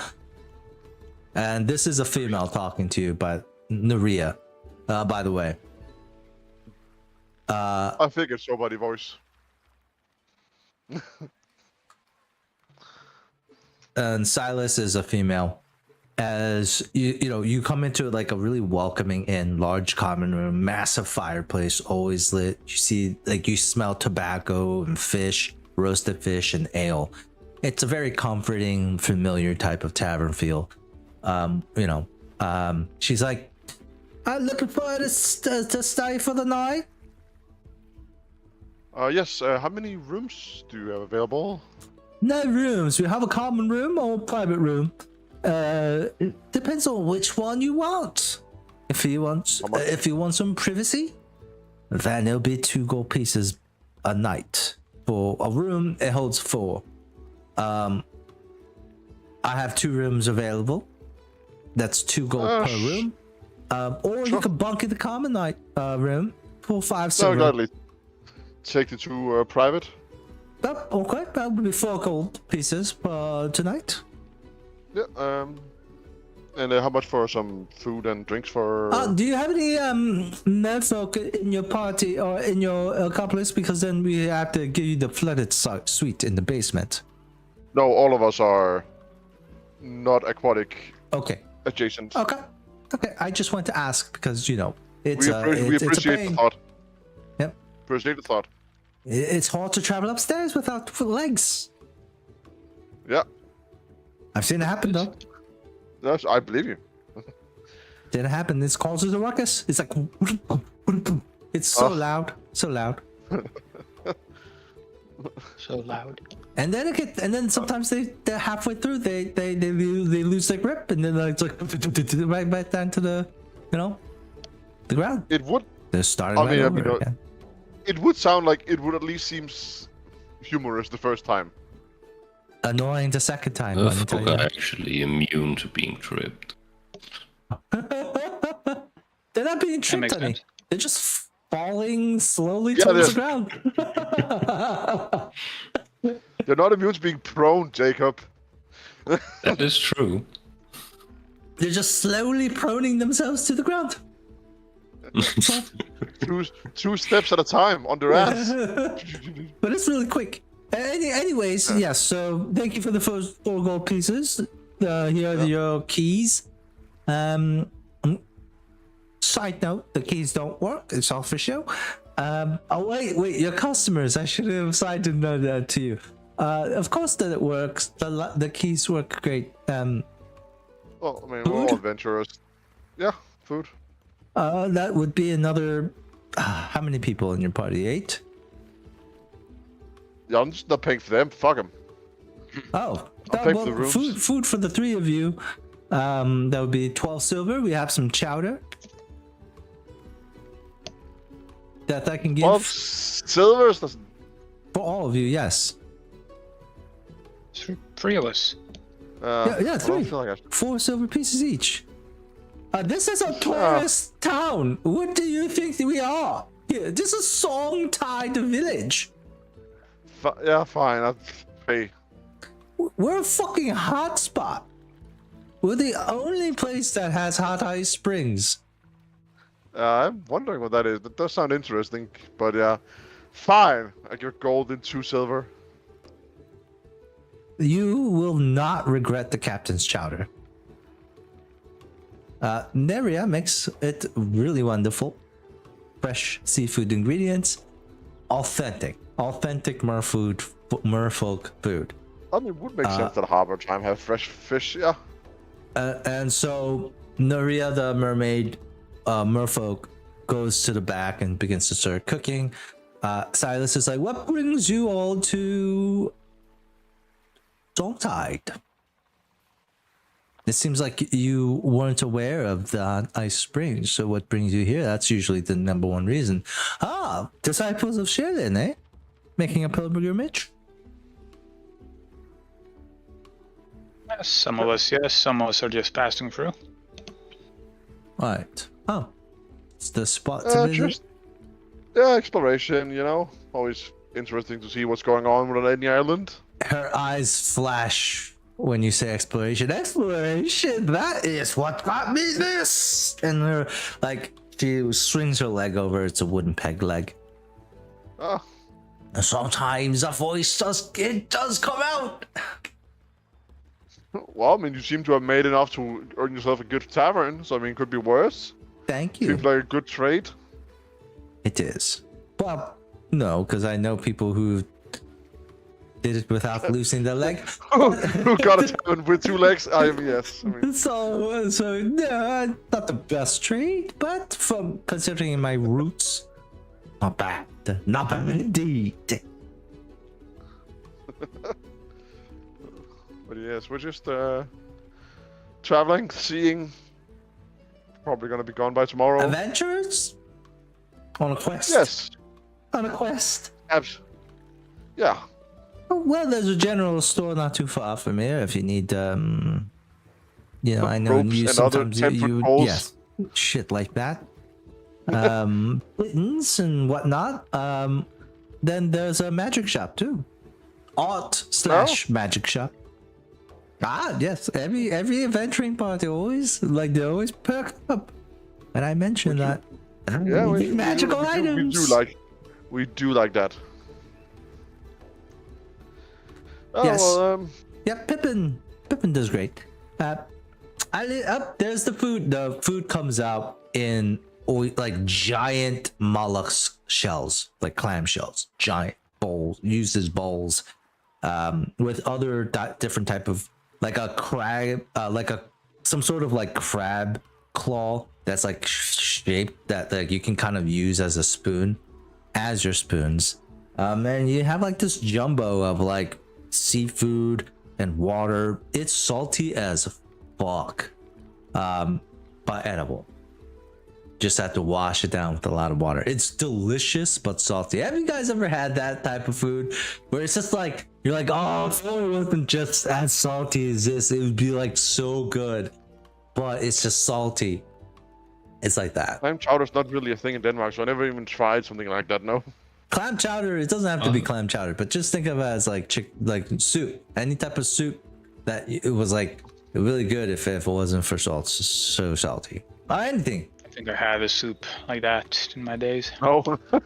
Well, you've never had an over-seasoned dish? You've never had a dish that was too salty? No. Yeah. Oh, wow. I've had a that shit sucks. you're like, why is it goddamn? That's the only thing you can think of is why is the goddamn thing so salty? Like it could be the most beautiful. I know why. I know why it was salty. Yeah, I over salted it. Yeah. Most of the times it's your own creation that you're eating. All right. Hey, I've fed people over salty. Still, I fed some people over salty spaghetti stuff. Carbonara. Ooh. All right. So yeah, it's salty as fuck, but you begin to realize maybe the merfolk have a different palate than you guys. But the food otherwise is really good. You guys get a +1 morale bonus from eating the plating. Man, if you guys had social media, you would take a picture of this shit. You would have taken. Yeah, you would have taken a food chat snap. You just only draw this. It was like the same like as a selfie with draw. Just make a mukbang video at that point. Yeah. That's probably like a pet peeve of mine, Views. where like go to a restaurant and we're about to eat, and then my friend's like, wait, let me take a picture of this. Like, you son of a bitch, I wanna eat. I fucking hate that shit. But I mean, I get it. Even though no one cares, and you're not gonna care either in like a week. But whatever. Yeah. Maybe I'm just too nihilistic. Old. Nihilistic, yeah. Nihilism is probably a better word to describe it, where I think nothing matters. I feel like old. Yeah, I don't know. Some old time people get more involved in things, not less. But anyways, yeah. So you guys head up to the night. You get a +1 morale bonus to all your skill checks, not attacks, just skills. Until the next day. No saves. You know what? Fine. Skills and saves. S&S. Let's do that. Saves and skills. Yay. Skills and saves. Where do I put this? How do I know this? Just Morale bonus in your temp. +1 morale bonus. Okay, so we cut over to Owlbear, Briar, and what's her face? I think it started with a K.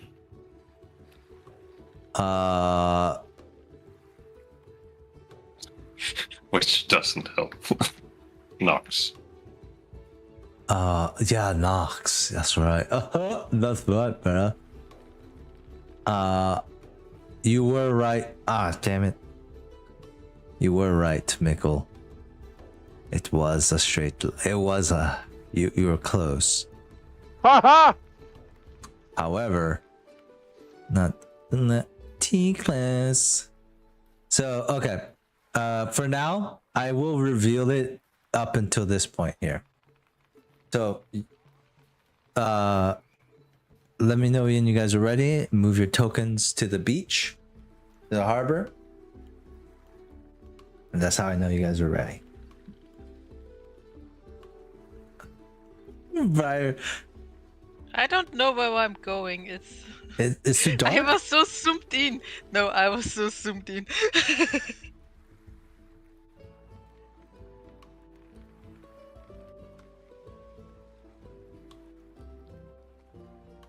Okay. As you guys reach the waters, it starts to get a little windy, a little chilly, and Nox, the blue continues to emanate from you. And you watch as it goes out and it stops. Like you guys like reach this like lighthouse up here. And it's on like this raised raised cliff part. And as you're on top of it, you're like watching like all this is a scene where it's dark at night. It's kind of really dark here, besides the light burning on top of this lighthouse, and the blue like light emanating, jumping out of Lox's chest and arcing through the nighttime sky and popping down right in the middle of these dark waters, in the middle of the bay. We're the delta, and all like there's a silence, and as both of you realize that this light is just going directly inside the ocean here.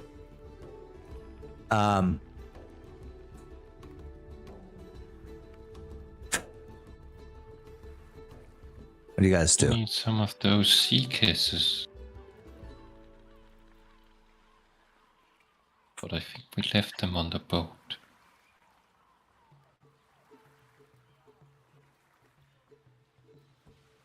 Well, One of you. maybe? What is it called?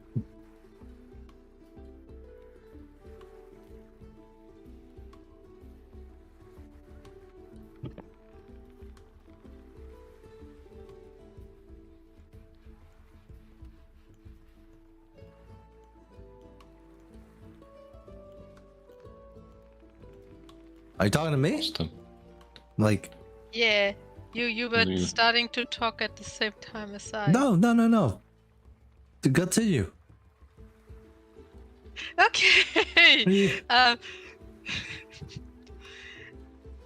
Maybe we can find something that's going to help us tomorrow morning. Maybe we just I don't- jump in. No, Nox. It's so dark outside. I don't think it's a good idea to do that right now. I mean, I jumped after you quite It's a few okay. times already, but no. Nox just smiles at you. I believe in my goddess. Run and jump. No.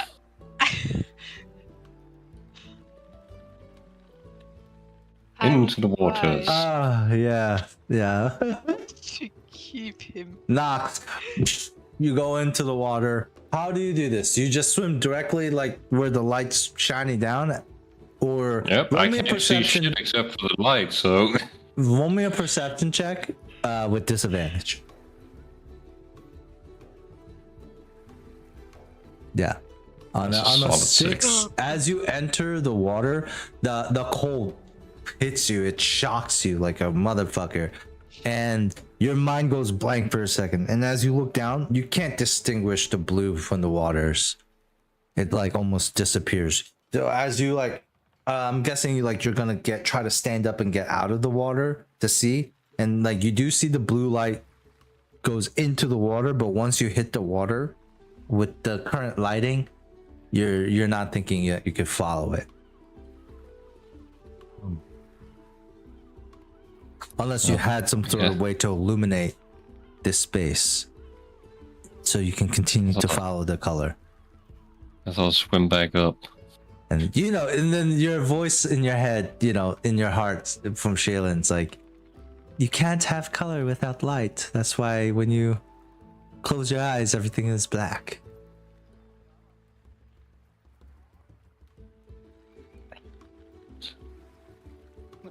What fucking fortune, like Chinese fortune maybe cookie I is could this? hear it. Oh, you think that would be an unfortunate cookie? You can't have color without light. That's why when you close your eyes, everything is black. That's what I'm saying. Like, bullshit fortune cookie is it? That makes fucking no fortune. fucking sense. am I I wrong? know everything is black when my eyes are closed, you bitch. Just Jalen phoning it in. I don't know, man. I guess without color stuff is not. Fuck it. Next message is just a shock emote. Shook emote, like, huh? I think we need some sort of light. But you have magic, no? You could make light. Nox, I don't think it's just. Let's just wait for tomorrow, okay? It's way less dangerous if it's light out. I also don't know how well the spell works underwater. Limbo. Nah, Owlbear's ready. Well, I mean, you do have a point. But do you want to do some night swimming anyways?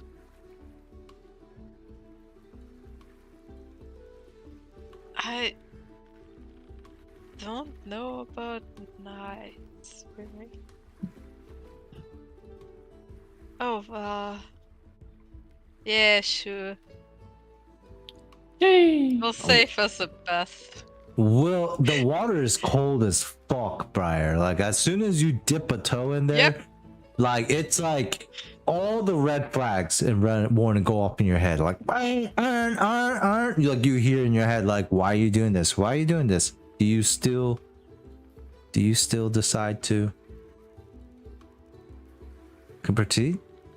Oh no, I'm not one for cold. I'm one for warm hot water. So yeah, no. Yeah, no, I would yeah. dip out as soon as I dip in. Owlbear is also like, it's freezing. You literally see like frost crystals on his nose as he looks over to you, Nox. Nox, you realize like this water is, it's like, most times like water is cold when you enter it in the ocean, yes, but you know, like eventually with enough swimming, your body will be accustomed to it. Like Nox, it feels colder and colder every second you stay in this ocean. Oh well, we had a little splash. Let's get out then. Albert's like, oh, okay, sister, and he gets out. You get out, and yeah. What do you guys do next? I do think Alba needs some warm room or something. I'm okay. That doesn't sound okay to me though. Okay. I mean, I could light a torch.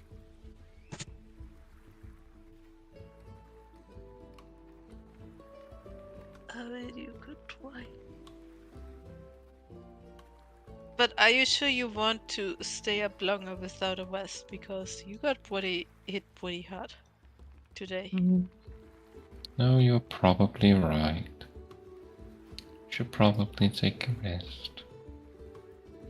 Yeah. You're gonna And have you- to probably ask around, right? To find. Yeah. I guess there are people still out, right? Yeah, you see a couple of drunk fishermen hanging out by the lighthouse, like smoking on a pipe. They look a little shady, though. Okay, I don't judge by appearances. Yeah, like I mean, what I does know. a shady person look like? They have their eyes narrowed and they're smoking. Body posture wise, like, oh, see? Old, dressed as like old 1940 gangsters. But anyways, okay. Nox, you go up to the fisherman. Yeah. And what do you say? We're looking for. We're travelers. We're looking for a place to stay tonight. Oh, fucking tourists. Always what these goddamn tourists in a fucking fine city. And then the other one's like, now, Al, can't get upset. Tourists bring in money. And money makes the world turn. You can't buy everything with fish. Not many people really like fish like that to begin with, right? You see how we're starting this at a disadvantage already by just being born in a fishing village. But then we have this person come in, this lass. She has maybe a pocket full of gold coins that she wants to, he takes a hit, of gold coins that she wants to spend, and well, be it. Oh no, I don't have any coins. Get the fuck out of here! You goddamn freeloader! My fucking city! This is the problem. See how this is the problem with the homeless. But what do you say? God damn it, fox folks coming here stealing our fish. I know my friends have a lot of money though. Well, then why didn't you say so? This is what them call. They call them one of them. This is the actual term. This is what they call one of them passenger princesses. I've heard so much about. Always riding passenger on the cart of life, a cart full of money. That you just passage on it. All right, passenger princess. How can I help you? I don't think I'm a princess, but we're looking for a place to stay.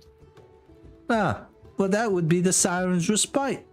Right down the corner. Oh, no, sorry. I was gonna say, well, that's the Gilded Geyser for you rich folk. Oh, right. And where's that? Well, you see that giant plume of steam coming off that one over there? Head towards it. There's going to be Do I see that? Yeah, there's Okay. like this giant plume of there's steam coming out of many different areas. Like, it's like a whole, like, you could see just fumes erupting in the distance from like these giant blue crystalline features. Yeah, that one column over there. As you get closer, you'll see the lights. There's a resort right on the right off the side of it. You won't miss it. Right. Thank you so much. Right. Usually people will give something in thanks. I Give them a hug. I have a javelin. I'll take it. I give each of them a javelin. This guy's like, is this a real javelin? Yeah. The other guy's like, I'm not gonna take your fucking javelin. You take this shit back and get the hell out of Songtide. Nah, don't excuse You my want friend Al. something else? He doesn't need anything. He's just a curmudgeon.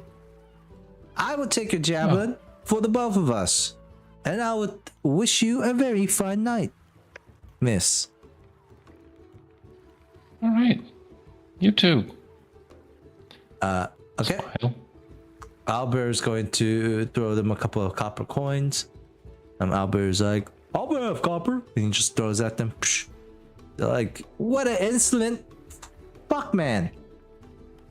But I will accept your copper coins, even though you threw them at me, and I bid you a good fair night. Briar, they look at you as you pass by. Mm-hmm. And I yeah, just look at them they while don't I say. pass by. Yeah, they just look at you too. They don't say anything. as you continue on. So you arrive at the outside of the gilded. And I do have the battle map, but we don't have to go to it because as you guys arrive, the nighttime, the lights are all on, the lamps are on. But you hear one of there's like a coachman out near the gilded geyser, like where their stables are near the hot springs. First of all, the humidity gets way crazier here, as like it feels like you starting to like sweat a little as it gets hot. So you just came from the coldest waters to like a sauna essentially, and it feels actually pretty good. You feel like you're getting a good sweat on. And you hear one of the coachmen near the front of the tavern say like something like, "Can't wait, can't fucking wait. These uppity motherfuckers are not gonna know what's gonna hit them tomorrow when we all say, nope, that's it. No more. No more. I will goddamn punch that guy in the face right now if I can." And like as you like walk past him, if you decide to talk to him, let me know. Otherwise, I'm gonna assume you're walking past him to the door. He's like, I'll ask him as he says that. Why would you punch someone? "You're listening? Are you over? What are you doing? You Well, you're eavesdropping on me?" you were talking about someone that you wanted to punch, and Who you work for? I don't really like Who you violence. working for, man? So, Who you working for? Captain Leonard. Who the fuck is Captain Leonard?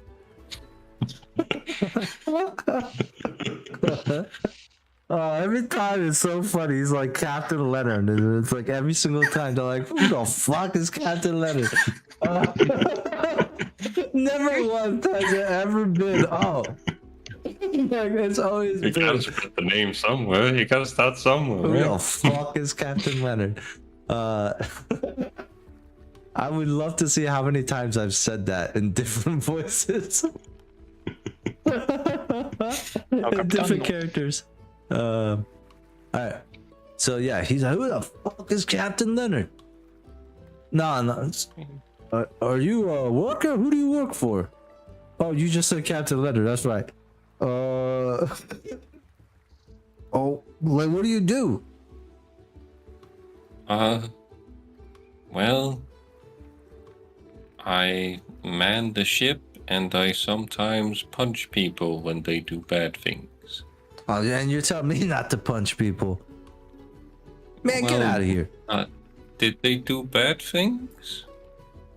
Did they do bad things? Yeah, they do bad things, man. They do bad things all the time. You don't know about the so you guess who fucking walks up in here acting like he knows he owns the goddamn fucking place. You guess. The Guess. collector? That his eyes go wide. Yo, keep your fucking voice down, man.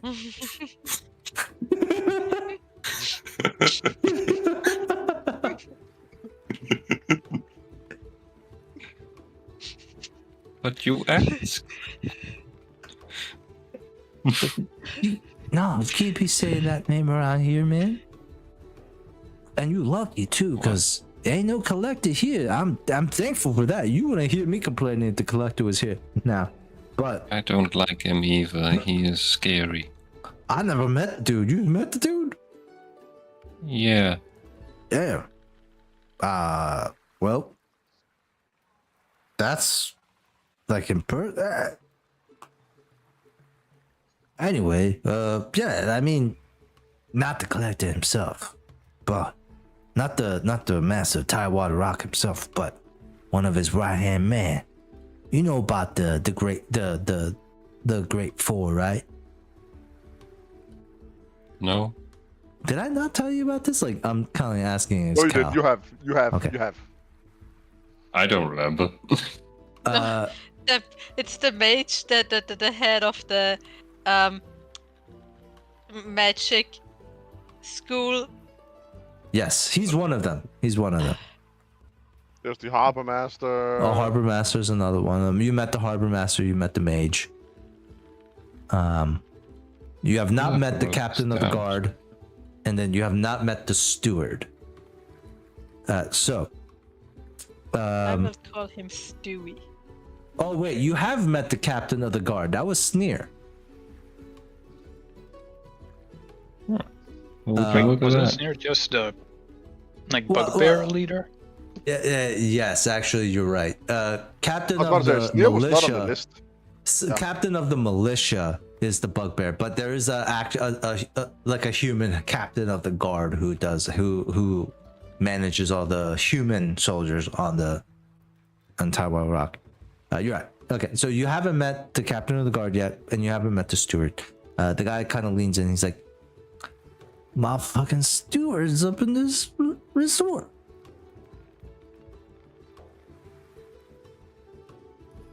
Are you a bad person? Well, he's a fucking dickhead, let me tell you that. Walked up here like acting like he owns the place, giving us orders and instructing us what to do. Like, man, we don't work for you. But the owner. Is that what the people on top do? Yeah, I mean, I guess. But this guy, man, he's another level. He walked in here like he owned the city. Talking about the Tidewater Unity Mandate or some shit, you know? It's just another way that the collector is gonna get his grubby hands on our thermofrost springs, you know? Now, I tell you that it's a plot, it's a ploy. He's here for nefarious reasons. Well, that doesn't sound very nice. If he wants to take your water. No, he's not taking the water. He's taking the rights to it, and they are going to start to excavate some of the thermofrost. I don't know what they're gonna do with it. The hot ice is the backbone of these springs. Without it, it's not gonna be the same. Maybe you could pay him in fish. Man, no, I don't ever want to fish. And man, no one want. Are you a dolphin? Are you a dolphin or a shark? No, it was just something I heard some other people That man, say. you ain't want no fish, man. You only eat fish when you starve. Is the fish so bad? Fish ain't bad. It's just, you know, what would you rather have? Fish or a steak? Honestly, smoked fish.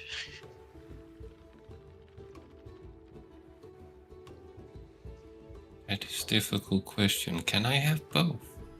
No, that's not how the questions work, man. Hey, listen, man. I gotta get to work. But hey, if you workers like me, you must know that tomorrow is Revolt Day. We revolting up in this bitch. His eyes go like serious. Why? You watch. I'm telling you. We had that shit up. We're fed up. We're fed up with this shit. We're gonna unionize. Tomorrow is gonna be a demonstration. And we're gonna have some of the community leaders in on this too. And you guys should, you know, come in. I would like you guys both to roll perception checks for me. As this guy's talking, you start to notice like shiny things on his face and other areas on his body. Oh man. Oh. Or not. Or Nux, maybe we do. you can take a cookie. Briar, 100 XP. As Briar, you look at this man and you're like, oh shit, this guy is not fully human. You can see like there are scales in certain parts of his body, like his neck. There's like small little fins between like his ear and his head, but like there's like absolutely like no use for that underwater. You can tell like that is just like more a genetic thing than it is like useful. And like some of his hands and feet, or his hands seem to be webbed. Slightly, almost imperceptibly blue tint to his skin. And on a 19 perception, I would say, you know, you might be looking at some sort of like merfolk human hybrid here. Like he definitely has some sort of aquatic nature to him. Oh, I'm so inclined to just ask which part of his parents was a merfolk. The guy's like looks at you. But anyways, yeah. So some of the improv groups that be performing around here, they're gonna lead the protest. I heard Lars. You guys all know Lars, right? You guys know We Lars? just came here today. Oh shit! Welcome to Tidewater Rock. Well, Lars is one of the he's one of like the top improv performers here. Runs the city pretty much. His group is called Waves Aren't Goodbyes. And then we have Melora from the Sunken Tavern. Her group kills it with the pipes. Good singer, good performer. Awesome shows, all live. And she rocks that stage, and with that both of them together leading that protest against the Steward Van, I think we're gonna make some impact. He's gonna have to listen to us. And we don't want this mandate. If you guys want to come out and support, no, we could use everybody. Every heartbeat. We are kind of in a hurry, but I would love to help if I have the time. Yeah, man, you told us all. Say, all right, man, do your thing. He starts like giving you guys handshakes. Do your thing. And then starts to like walk away. God, I'm not doing what I wanted to do. Blase, y'all blase. If anyone ever calls you blase, that's not a compliment, by the way. I don't know if I've ever heard that word before. I think I've heard it before, but I don't know what it means.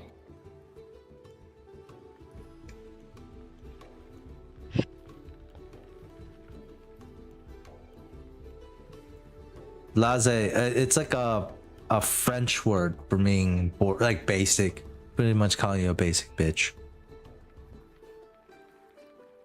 God, dude, What are you guys doing? When you said he walks past us and throws each of us that word, like if he passes me, I just want to grab him. And Oh, what are you grabbing for? Don't put your hands on me, man. you know, a little tune that I heard in the church hummed just because I'm petty. Oh man, what's the DC here? What is the DC here? 1/2 the bard's level is 4, so it's 14 plus my charisma modifier, which takes it to 19.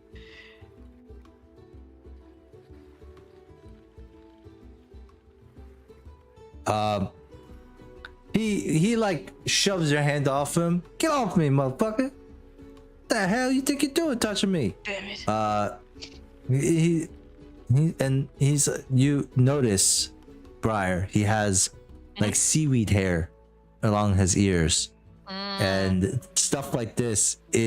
Everyone here has. Okay. If they're not immune already, but before long-term exposure, even if they're here short-term, most of them are going to be rolling with bonuses when it comes to this.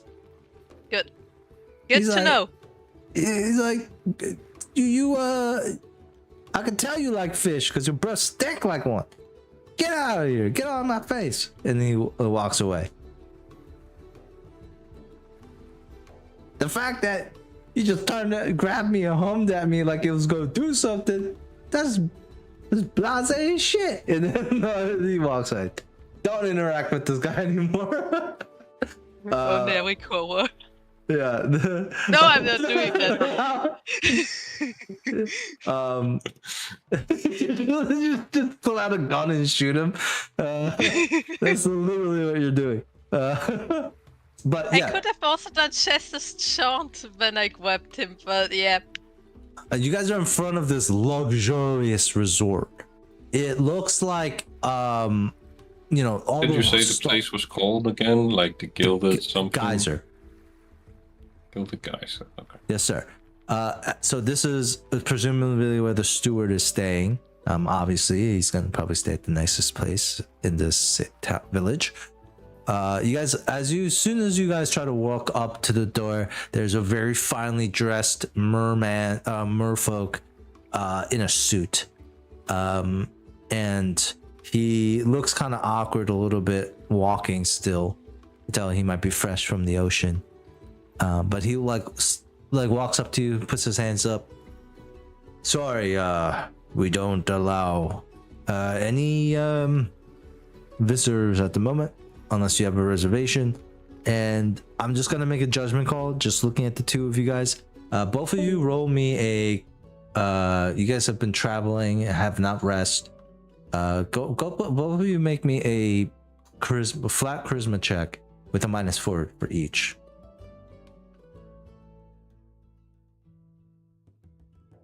-2. -2, great. And then charisma 16 -4 for Briar. Briar, you keep yourselves tidy as well, like groomed, even with prestidigitation. I mean, at least, right? But Nox, -2. Like, Nox is sweaty. Still wet from jumping in the ocean. Yeah, wet. Now sweating from the condensation. She don't smell so great because she turned into a fox and back. And she can't do it elegantly like Briar can, so like she still smells like a fox or like some dead carrion. And like the guy like wrinkles his nose, like, oh hell no, you guys are not coming in here smelling like that. You better turn around and get your ass out of here, you hobos. Not you, miss. I don't know if you're a hobo, but this person right here, this lady right here is a hobo. Please get on go. Okay. Okay is right, please. Can you then at least tell us a different location we can stay at? That will take that money I have. Yeah, I know you have money, but miss, I can't let your friend in here at all. And by proxy, because you're even hanging out with that person, I don't think I could let you in. There is a tavern down the street, maybe like 10-minute walk up. It's called the Siren's Respite. All right.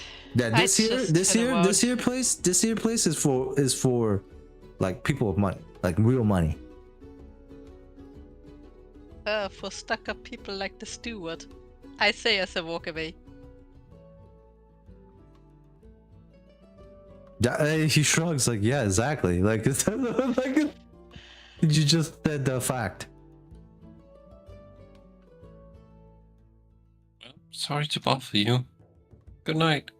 There is no need to say sorry. Let's just go. All right, so you guys head to the respite where you meet up with the rest of your party, who's just finishing up dinner. What do you guys do? As you are in the tavern now, all together. We'll gloss over. Yeah, we'll gloss over the fact that you guys have got them rooms and all that too. So Leonard, I figured, do you have any spare magic left for the night? I do. Could you heal Skygge? Sure, but can I? Why? Could you heal me? Alright, who needs healing? Raise your hand. Me. I can heal now. Skygge needs healing. Oh, you asked first, so sure. 1 second, let me see how many I have of each. Okay. Alright. Here's one for Skugga. 9. That does it. Thank you. That's actually the right amount. I'm that good. Alright, here's one for Nox. That's a good fucking roll. 18 is nice. Take 18. Brings me pretty high up there. And here's one for me. Oh, that's been a better roll. God damn. But don't you succeed because you're using divine magic? You don't have arcane failure. Yeah. Oh yeah, I thought like in case you meant damn, like you failed. Like I don't think you can fail. No, I said, God damn, He that's was been a like, better roll. oh damn. Okay, I was like, I don't think. Yeah, he's basically like. Okay. Alright. Nice. Anybody else? Well, I mean, I realized that I can How's see a Aaron tiny looking? scratch on Skugga. He could still use a bit if you have any left. Sure. I mean, the smallest amount would probably. Alright. Yeah, 8. that's perfect. How's Aaron looking? Aaron, he's probably Rest will very. heal with a night's rest. Aaron was just full health now. Mm. His token is at full health. He probably should be. Yeah, no. I think he did fucked get up. healing with the AoE heal earlier in the day, so maybe that did mean, it. That is true. I did add that, so yeah, I mean, he was injured when I got here. Like, could be, yeah. Okay, well, nice. I have rooms, 4 rooms, or 2 rooms with 4 spots in each. And excuse me, but I'm very tired, so I will go to bed. I head join you. off. Oh, but Leonard, there are set bets for both of us. What? We don't have to share. I wasn't planning on it. Unless you're inviting me. Oh, But that's so no. yeah. I go up. Same. Single tear drops from Muna's eyes as he goes upstairs. I was like, That oh, was do his, I that get was the XP for moment. healing? That moment. I opened up, and I got shut Yeah, down. that was the moment that Leonard could have 1500. changed Muna. You could have redeemed the man. What's Yeah. gonna happen to Owlbear? It's gonna be because of you. Well, calm down. I only have Calm one down. thing to say to that. No homo. No. Okay.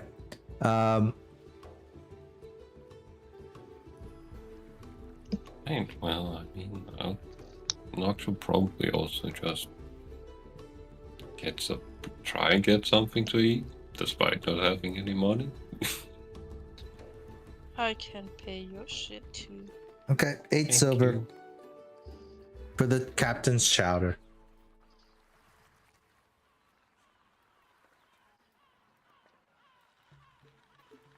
You both meet Silas and Neria.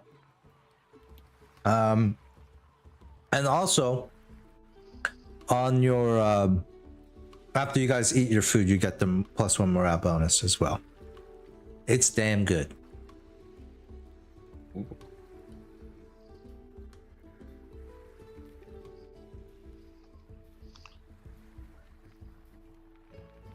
All right, so let us go from sleeping, unless you guys want to do anything at night.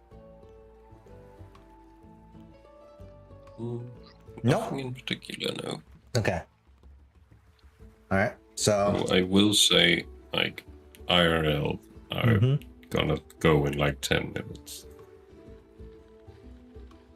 Because, I gotta sleep and get to work. Start calling in sick. No. I mean, you shouldn't. You could. Right. Don't do what Mikkel does. That I'm depends. not gonna do that. But anyways, okay. So Unless I actually wake up tomorrow and feel ill. right. I see it. Wink, wink. Okay. No worries, Jacob. You're always free to go whenever you need to. Yep. Okay. So, that night then, while you guys are all sleeping, Muna, you hear the sounds of the village fade away as, by golly, you have no idea what you're doing here in this village. You're tossing and turning until somehow, I guess, the darkness comes and takes you. And as you drift into this unknowing subconscious void, images begin to spring in your mind. First, there were the swine fields, and then the image of the knoll and head exploding. Then there was the trek through the wilder forest. Knoll kind of comes towards the end, appears, head explodes.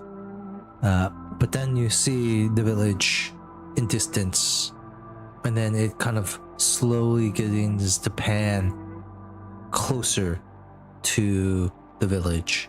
And as it does, you see that weird, again, that these like almost glacier looking things, like right at the edge of this village, and the steam rising off of these glaciers, and then the rivers of blue crystal water that are formed at the base of these geysers or these glaciers, that like form into puddles that then steam themselves.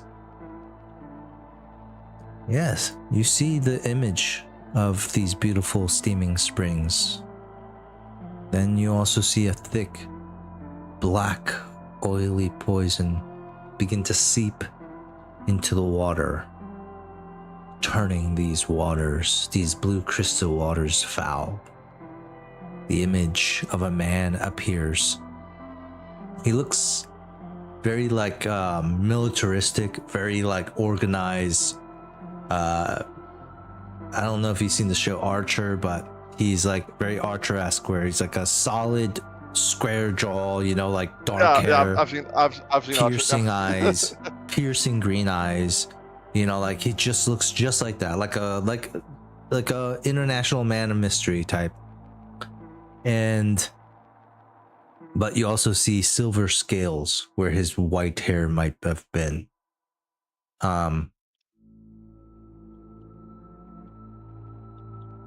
This man's face smiles as the poison spreads. The merfolk in your vision, who are bathing in the waters, begin to choke.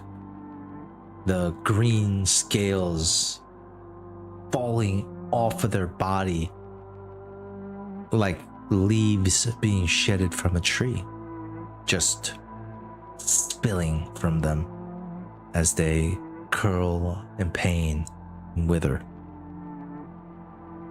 A voice echoes in your mind, Muna. A serpent and fish's skin poisons this wellspring. His loyalty toxin, his efficiency a blade. He strangles the heart of this place to feed his master's machine. I ask you to be healers. A surgeon must cut away the rot to save the patient. Uncover his corruption. Expose the poisoner. Then do what you must. and an eye opens up.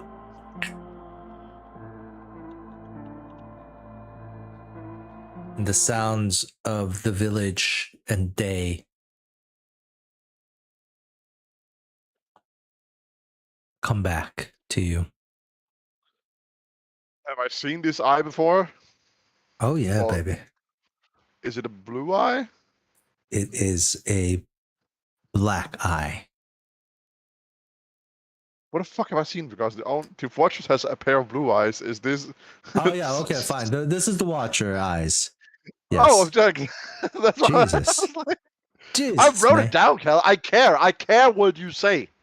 Well, the future soon the Watcher only has blue eyes. He's got Yeah, more I'm sorry, than that, man. but Cal said it like I knew it, so I was like, it's He's either got Sun black Cthulhu. eyes, It's he's either got Sun red Cthulhu or eyes, He's got all got type of eyes, white. right? Hey, Cal agreed to if I knew them, so it was either Sun Cthulhu or it was the Watcher. So I asked. Oh yeah, you're right. Okay, it is the Watcher's eyes that you saw at the because, end. because black would have been Sun Cthulhu. And I was like, this is a weird message from him. Yeah, don't inflict pain. I'm like, what? Okay. Also, I guess for the day, let's roll a fortitude save, huh, Cal? Yep. As you wake up, you roll a fortitude save. Yay! Fuck me sideways. Damn. Guys, let's just stay in this village for like 7 weeks. I Yeah, don't really have a plan. you definitely could. What You you need? can. You definitely can. How much you need to succeed? I don't know. Not a 16. More than a though. 16. Yep. It's realistically probably a 20, 22, 24, around there. You know what? Fuck it. No, I'm gonna this give cannot you be cookie. 50. Oh, I'll give you 50 XP for your suffering. Thank you. I I was accept about to these. say, like, you are not allowed to cookie these rolls. But, Thank You you. got I me. learned from this experience. yep. Cal Uh, did. I Oh my god, never learned. blood! All right, so here we go. Muna, you wake up. You hear the sound of the fish. The village is bright and it is daytime. You hear the sounds of people outside the tavern yelling and shouting prices. The marketplace that you came into was utterly empty for the most part, but today it is full vibrant and there are already people performing out in the streets. You guys all get up, eat some morning breakfast if you'd like before we to. get- You don't have Before we to. get to the Before we get to the breakfast, I would like to be like, Leonard, can you get the rest? I feel like I have something to share. Alright. I'm gonna gather up the body. All right, everyone gathers up in one of your rooms, I guess. That's a little bit too small now for everyone, but Yeah. Well, You're too people are small kinda for sh- everyone. if four people can sleep in a room, people can sit on a bed, Yeah, two yeah. or two. I just look at Leonard like, yeah, what did you want? I'm gonna punch you. I'm joking. So, I feel like I have some good news for those who are wondering if the Watcher was evil or good. Well, I mean, he might just still be unaligned with the Collector. So I got a vision, and I try to describe it, you know, like I saw that these, you know, like glacial melting turned to water, the water got darkened. From there I saw the figure of a man. You know, I describe him, archer from archer, stern looking, the poison spreading in the water, the merfolk, you know, bathing in it, being poisoned, flesh, like rotting flesh, all those nasty things. And then I was told that, you know, a servant in human skin, and then, you know, like, he's poisoning them for his master, and we should deal with him, ruin his ploy. Alright, you said a bunch here. Who's poisoning who and we should deal with who? That I mean, sounds like the steward, no? Yeah, I mean, I feel like that's probably what it is. People here are going to have a revolt against him today. Well, I mean, then maybe they're just self-defense. Then he's poisoning them. But no, yeah. So it's probably some kind of person from the collector, and if you mention that there's a steward here from the city, then that could be it. Yeah, it's trying to take away their glaciers. You know, I mean, the things you saw melting. Sure, but I also saw him poisoning it, and so. I mean, that is really bad. Yeah. I just figured maybe you guys are unsure about this, like Watcher. So I mean, like it seems at least he's good, right? Not enough evidence yet. Well, I mean, if he stops us, I mean. He is making gnolls explode. Well, to be fair, we don't know. No we only real know. reason. We only know one who died. The rest of them could just have been like conjuration magic. I'm sorry, I laughed out loud there. Yeah, no. It is still a weird way to send a message. Oh, I really wish he wouldn't. I am sick and tired of I getting feel like he has the power to give you these visions. Wouldn't that be better? I would love not to get knolled on all the time. Yes. But we only know of one who have died. The rest of them could just have been, like magical constructs. But they looked very alive. Sure, but if someone used an illusion, it would look very alive. Do the creature I saw... Doesn't matter. Sure, but at least he's against, the collector. I have described them as like, they're like, what? What's going on? Yeah, no. And then... No. Yeah, well, I mean... So at least we know he's against the collector, which also we are. So I guess the enemy of our enemy could be our friend. Maybe. I mean, he at least wants to save this village. By the way, Muna, you didn't bring any of those sea kisses, did you? No. Oh. They're very heavy and I'm very weakened. Oh, yeah, it's okay. I didn't expect it. I thought you told Albert to bring some. No, because he's big and strong, he carries stuff. No, I would not have said that to him. Why not? Why do you need them? Roll D20. And Leonard, maybe Owl Jim just like he's like shiny because they're called sea gems. Just say Owl Jim. No, Owlbear, yeah, Owlbear might have actually brought them because they are called sea gems, even though they're not shiny. He mistook them for crabs. He thought they were food. Oh, 19. That's a good roll. When you guys talk about, so who mentions the sea kisses? I did. Albert like reaches in, pulls out a handful, like, are you talking about three shiny things? And you look down and they're like clams, right? But yeah, they're not shiny at all. They're just called sea gems. Those are the ones. Oh. Yeah, they're sea gems. Look how beautiful they are. You're so smart, little bear. You knew to bring them. Yeah, let's see. Roll me 1d... how many? 1d10? Is that fair? Aren't they big? No. You mentioned putting it on our face. I thought it was like, like you put it on your mouth. Yeah, I don't think I mentioned that on your entire face. Yeah, like you got a bunch of them in a bag. Star Wars rebreathers sort of thing. Yeah, like you got a bunch of them in your bag. Like I do mention like he put like 10 of them or something. How many did you buy again? I bought a bunch.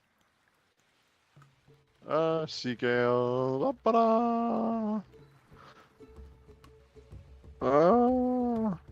Sea gems. Sea gems 20. Yeah, you bought 20 of them. So Owlbear is gonna roll a d20, and that's how many? Dante, roll a d20. D20? Actually, Nina, I want you to roll this. No, fuck your roll. I did say that before he rolled. You Well, only but need if- 3. Nina, roll me a d20. Let's get you rolling. Oh, maybe. Oh, 15. Damn! Albert brought the whole bag, pretty much. He ate 5 of them. So, yeah, he has 15 in the bag. And some of the clams are empty. And you're like, oh, I don't think that's how it's supposed to be, because they look like they're just regular shells now. Alright. But how they work is essentially, I did I call them sea kisses? I do remember calling them sea No, gems. you called them sea gems. But they work You, like a you called kiss. them both things. Oh, okay. So you put the, it's They have essentially 2 names. essentially you put the clams up in your mouth, and the clam itself, like the squishy part, it kisses you and latches onto your lips, and then you breathe through that. Like that. You don't like that? Imagine, like little Imagine doing smooch, duck face for a while, like for hours, while you're swimming underwater. Is it duck face? Yeah, it's duck face. Yeah. Yeah. Oh, is it like that one character from One Piece, like the Fishman? Yeah, I don't know that Fishman, but that's what he looks like. I know which one. I don't know his name. I don't know which one you mean. Okay. And now, as you say that, Nox, and Albert brings it out. What do you guys do?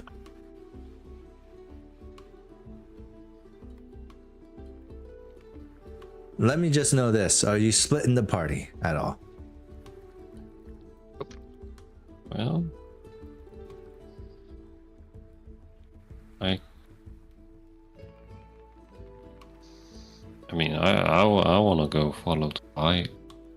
Okay, so Nox is gonna follow the light. Does Nox tell them about the light?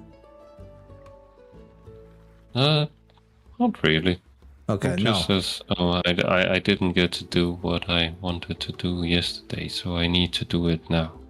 Okay, that makes sense. Briar, do you tell the others about this, or do you also keep a secret from everyone that there's a blue light coming out of Nox's chest?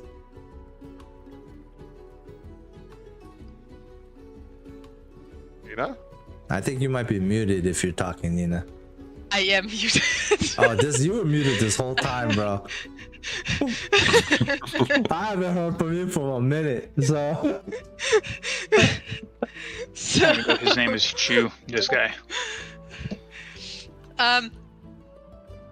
if I should see won't you that fucking Nox is going to get back to find the light, I will tell the others. So, Nox is kind of chasing some light. I know it doesn't make sense, just like the shed thing didn't make sense, but he has this light coming out of him and it goes directly into the ocean. So yesterday night, he jumped into the water and I said he should look today so that he doesn't swim and dive in the middle of the night. I mean, if that was a vision from... No, sorry. Let me read from that. But why does Nox have a light? That I don't know. It was suddenly there after we went to the church. So is it light from the church? No, I it's would from guess the heart. I mean, I guess maybe Sailing wants you to, maybe it's related to this poisoner. No offense to your goddess, but I feel like if this is just a random situation when her like focus is about to be poisoned, that would make her kind of rude. So it might be related.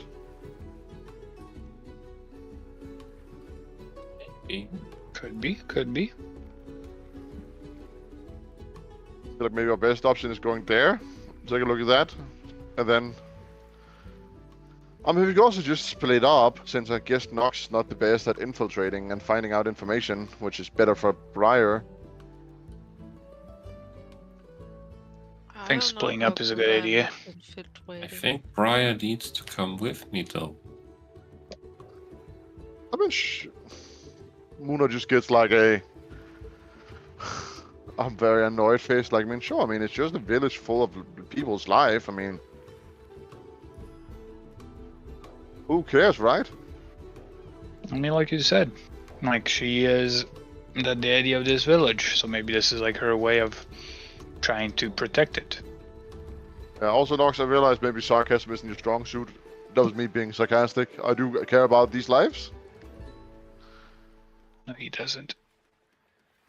If I didn't, I could just leave. Inside check. Okay, roll it.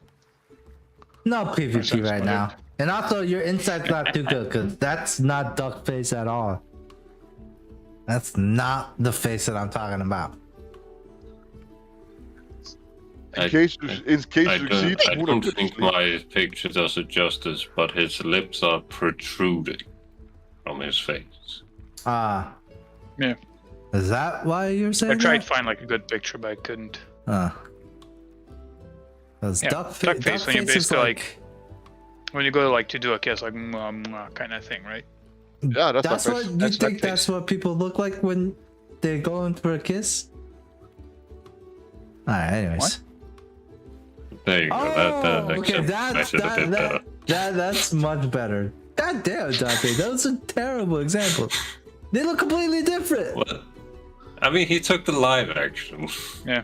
The second one is a drawing. The third one's a drawing too. That's what I'm saying. Why couldn't you find the third one, bro? None I of these... tried. I couldn't find a good picture. All right. What the hell? They're I'm like different confused. people. Are they different people? No, it's the same person. I guess in the live action, you can't make their fucking lips like that in real life, so Yeah, that was. you'd be wearing a mask. But anyways, okay, yeah, it's something like that, in a way. What are you guys doing? I mean, sure, I can, but I mean, like, so how are we gonna split this? Cause And then we'll end right after this. yeah, I mean, I can, but I'm still very exhausted. So I feel like I'm maybe thinking me like talking. splitting up. Like we shouldn't What? split up. We shouldn't split up because we're not at 100%. Sure, okay. I mean, okay, sure. I'm fine with going with this anyway.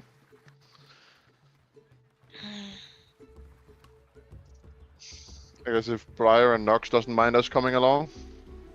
I don't mind at all.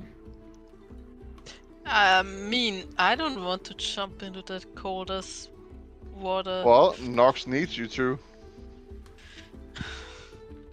What if you turn into a fox? Will your fur protect you from the cold? No, foxes could die from freezing. I assume. I haven't done the research, but I... How many foxes did you drown in cold water, you sick bastard? Well, at least my experience so far says that at least 19 foxes have not been able to survive.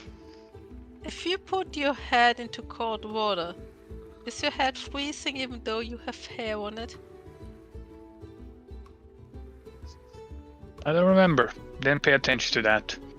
Mostly, felt like the cold on my bare skin. Yes, you will still freeze. If you So yeah, drink as I'm much not... water, Yeah. What did you... if you drink Let me as pose this question to you. If fur actually fucking helped with freezing, do you not think that more sea animals would have fur instead of blubber? Good point. although fur can help, like in the cases Don't of seals have beavers and seals Yeah, and but you fish. and Not a ton of fur. and But walruses they also and have like. But isn't it that the otters. fur is also like covered in like oils or something? Maybe. Anyways, I'm gonna go to bed now, guys. All right. Yeah, good night. Okay. Good night. Good night. Talk to you Good later, night. May. Yeah, see you. Adios. All right. Bye. Well, there's the three of you left. How do you guys want to split up the people who aren't here? Well, I mean, we can, since everyone's gonna go to that thing. So I mean, I guess we're done for now. Oh, everyone's gonna go to the beach. Yeah, but that's what we just they agreed to. It. That's where we last agreed to. All right. Sweet. Let me make sure that the light now is daytime for everyone to see the map. All right. On your way to the beach to check this light out, I will let you guys go and do some stuff. You can get some rumors. You can visit any of the shops, talk to any of the folks around here, get more info. Talk to the boatmaster for a little bit, and we'll end after that. After you guys make some. Once you Learn guys the are. tune of someone playing.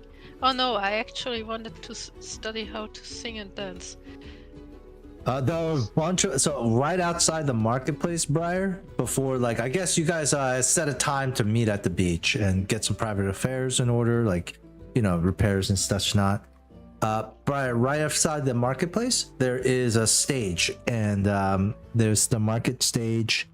There's multiple stages actually in the middle of it, and it's designed where all the stalls are on the outside, and then the middle's empty.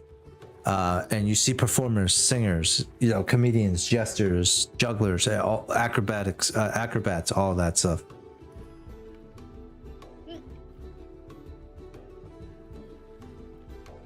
Yeah, nice. I would go to. I feel bad if I just start talking to. Is there someone who's good at singing? Or is there someone dancing?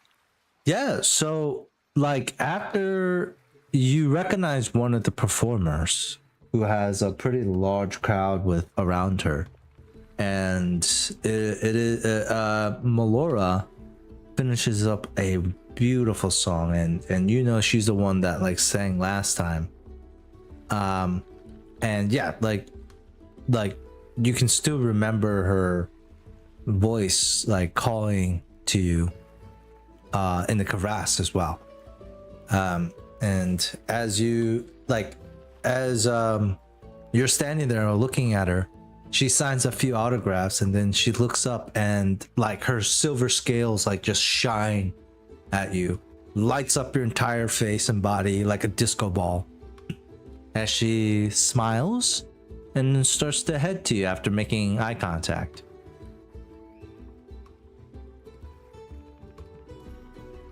It's still morning, what? Yeah. Yeah, I would slightly bow and just say, "Good morning." You bow.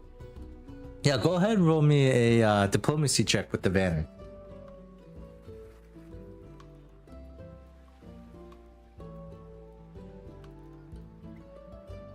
Oh, on a 30 diplomacy, Melora smiles and bows even deeper than you, and comes back up. What was your question? I would just say, I don't know the customs here, and I apologize if this is a rude question that I'm going to ask. I might be quite capable with playing flute, wind instruments, but I would really like to get better at singing and dancing, and your voice is just so beautiful, and I was thinking if maybe you could give me some tips. Melora smiles. dazzling white teeth, and she says, I have to be honest. That is a question I get all the time. And my answer is always, of course. For one simple payment of 295 gold pieces every week, you can subscribe to my fan club, Patreon. And I only have one tier. That's the 295 gold a week tier. And you can live like me and see how everything I do. No, she doesn't say anything of that. What That what would be is hilarious. a I have an Patreon? Yeah, I have an OnlyFans. You can reach me for there. For Patreon, you need those magic stones that can transmit messages. Yes. Okay. So she looks at you and she smiles. I get this question all the time. A lot of young women, young children, come up to me and ask me how they can sing like me. And I always tell them, singing starts from the heart. It's not about how good your voice is, not necessarily. It's about how you're able to convey what's in here. And she like points to your chest, through here. And like she points to her voice. It's more than just yelling out the notes or the words. It's the rhythm, the notes, the lyrics. They all have to kind of combine and it needs to be in harmony for it to be beautiful.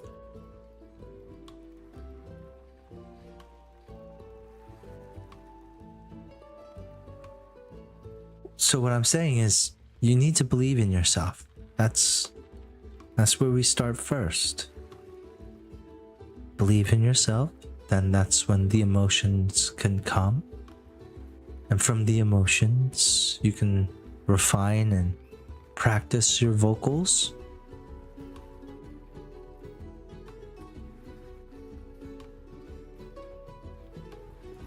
I look at her and like I just look down at my hand and I press my hand on my heart and I'm like, I don't know if I'm anywhere close to what you just told me. Well, you said you're good with the flute. Show me. Alright. Will I get a little bit of stage fright at times?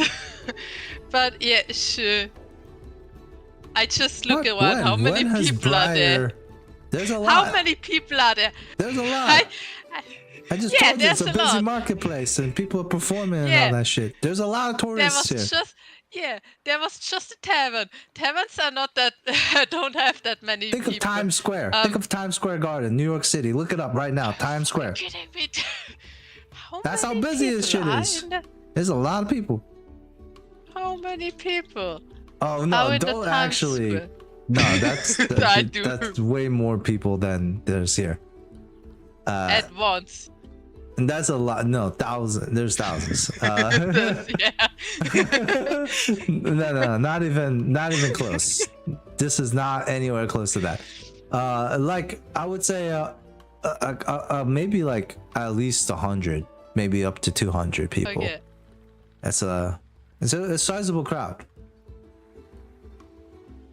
Okay, then I would just look around and I'm like, there are so many people here.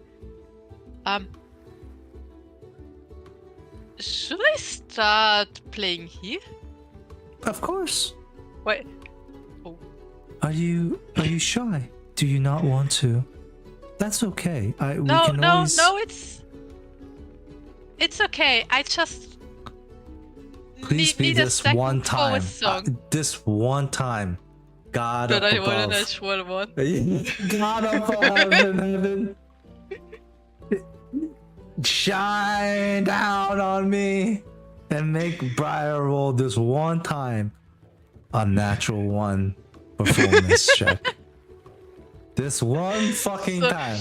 Of all the times you roll like so high, this one time. Let it be so. Yeah, I would get my flute out and like just give me a second. I just need to get a song in my head, and yeah, I just put the flute on my lips after thinking for the moment and just start playing. Roll me a performance instruments check. Wind instruments, please. Today is not one of the days.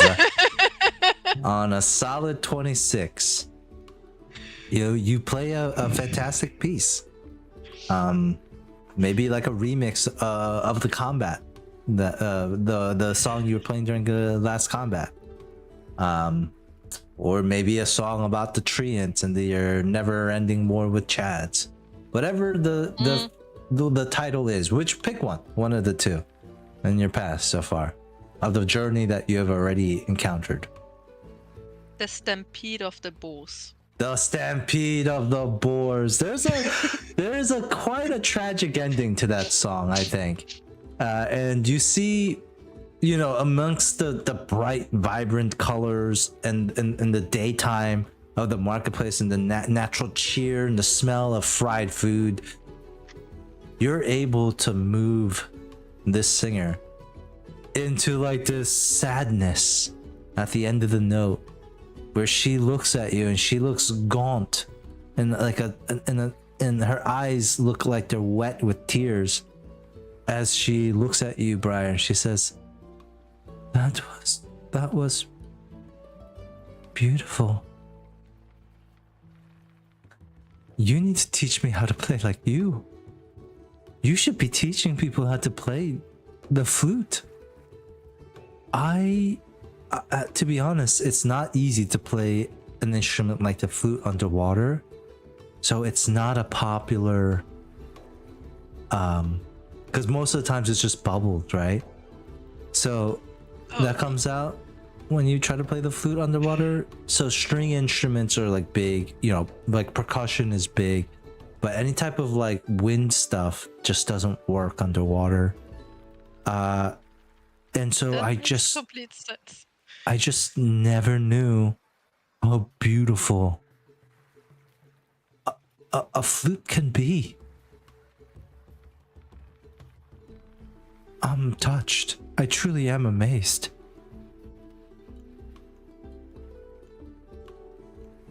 Get 200 XP. You have made a significant connection in this city with this lady who seems to have pull and weight. It seems like that, yeah. She's like, she's smiling, so large. Like, puts like an arm on your shoulder, like almost. I just like, I don't really know what to say. I don't know if I would be a good teacher. Like, I can play, but teaching is something. It's if you're a good learner, which I feel like you are, then you're going to be a wonderful teacher. How about this? I will teach you how to sing, and you will teach me how to play the flute as well. Me and maybe some other people, anyone who wants to join. All right. And maybe, and she like, like the shoulder touches on again. She's like, and maybe we can perform together. do a collab or something. I stay at the Gilded Geyser, so you can always send. Not the Gilded Geyser. Sorry, I stay at another tavern nearby. I don't know the name. The Sunken Ladle. Oh wait, no. I actually, me and my pod, stay in a sunken tavern off the coast. And you know, we live there because of its close proximity to this village, and we come here every day. We perform, and we help the community, and we foster like merfolk and human relationships. We're actually going to do a protest later today. A walk-off is what they call it. Oh yeah, I heard of that. Someone. I mean, that man was quite rude, but he spoke of it. Yeah, some of the workers here are disgruntled. They're becoming a little bit more hostile and aggressive. Don't blame him too much. It's because of the situation he's in. He's not actually angry or upset at you, but more of like the situation. I'm not excusing his behavior, but just saying that so you understand. Things aren't great here. Especially not with the arrival of the steward. We're scared, quite frankly. Oh yeah, I haven't met the steward yet, but we met with the harbor master and the mage. She blinks. The harbor master, I understand. It just means you docked on the harbor, but why would you ever meet the mage? Are you a wizard? I was at the Magic Academy too. I mean, it was her singing that made the school vibrate, as you said. Right? Actually, when you... I think I can tell you because I felt something when you sang. I met the mage when I was trying to translate something, and as I say that, I reach for the scroll. He reaches it for the scroll. She looks at it. She's like, wow. Even I can sense that is some item you have there. What is that? It says the scroll of Scheherazade. Did I get the name right? Yes, you did. When you say that, she's like, she laughs. I've heard of many things before, but that is quite the funniest thing I've ever heard. Have you had? You should talk to Bartholomew Zane, and his famous quote-unquote potions too. I don't know if many people can honestly claim that they have the scroll of Scheherazade. And by Scheherazade, I'm guessing you mean like the first ever disciple of Shaylin? But it literally says that on the puzzle. Oh, I see. There's a puzzle. Yeah. Good luck with that puzzle. She's gonna think you're just straight up bullshitting. It's okay if you don't believe me. I'll kill you! I'll kill you twice! But I know that there's... But I do know that there is definitely a connection between, like, the Church of Shaylin and the scroll. You say that? Yeah. Go ahead, roll me a diplomacy check here. Not one. 29. No. Damn, dude. Why Brian don't roll lower than 20? Shit. All right. 29. The smile kind of drops a little from her face, and she's like, she like furrows her brow. You're not just a traveling musician, are you?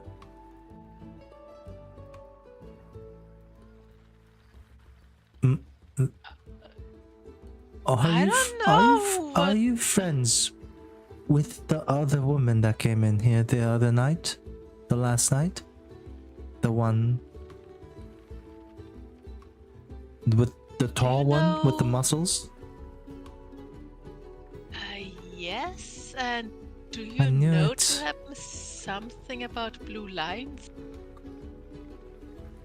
I couldn't see. I don't know what you're talking about by the light, but I definitely felt something when she walked in. And now that you tell me that you are familiar or companions, you say you have the scroll of Shahrazad, the first disciple of Shaylin. Why would you have it? What have you read? Can you show it to me? I can open it, yeah. But we only translated the first poem. And? Have you read it? I haven't read it yet. She bugs out. She's like, you don't have the time to read one poem by the first disciple of Shaylin, Shahrazad, in a magical scroll. We can read it together? You want to read it together with me right now? Are we sure? It wouldn't take that long as you said it. She grabs your hand and she's like, follow me. And she brings you, walks across the marketplace, drags you all the way to like this dressing room for actors and actresses, next to like this stage over here. This is the amphitheater here, this stone building. It's like one of these like dressing room areas, and like she kicks a bunch of people out. She sits down and you guys unfurl the poem. I don't know if I gave you the poem fully. Did I give you it? You didn't give it all the way back when we had the talk with Nuovis, but then you said you are going to retcon that. Alright. Well, this is the poem. I sent it to you and then the Discord on the Roll20. I was born of the breathless heat and the gale's first cry. Do you want to read this, Nina? Okay. A cinder heart in a whirlwind's chest beneath an open sky. No form to hold, no path to trace, no promise to fulfill. Just a wide, bright will of a world that won't stand still. My laughter sparked on the tinder's dry plains, a fleeting furious art, and fields of gold would bloom in flame to tear the seams apart. I gave the brand its hungry tongue, the amber wings to soar, and painted sunsets on the smoke that billowed from the shore. I'd steal the whispers from the reeds and twist them to a shout, to send the sailors' charts afly and turn the seas about. I taught the autumn leaf to dance, the lonely kite to climb, a chaotic, breathless, burning verse in the poetry of time. So now the flame that leaps and plays upon the rushing breeze, that was my soul, my untamed song that rustled in the trees. It knew no right, it knew no wrong, just freedom's fiery spire, the untamed note that builds the coming choir. And as you say that last word, you feel like a breath gets inclined into like your throat and your chest. And you also see like Melora do the same as air is like just kind of built into your lungs for the for like a moment, and then as soon as the poem that last word rings out and like silence for like 5 seconds, the air inside your lungs, you begin to realize you can control. And slowly letting it out, you see Melora doing the same as gentle wisp of winds blow gently under your subtle control. And you learn the breeze cantrip. Oh.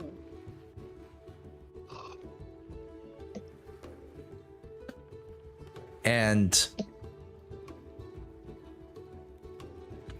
now as well, roll me a performance check, and Melora is gonna help you, so that +4 as you were yeah, just like a normal performance. As you and Melora, as you were reciting this poem, for some reason, Melora, like, you weren't sharing it, something takes over her and she's like reciting the poem, but with her singing on top of like your reciting, and like those two begin to like blend together.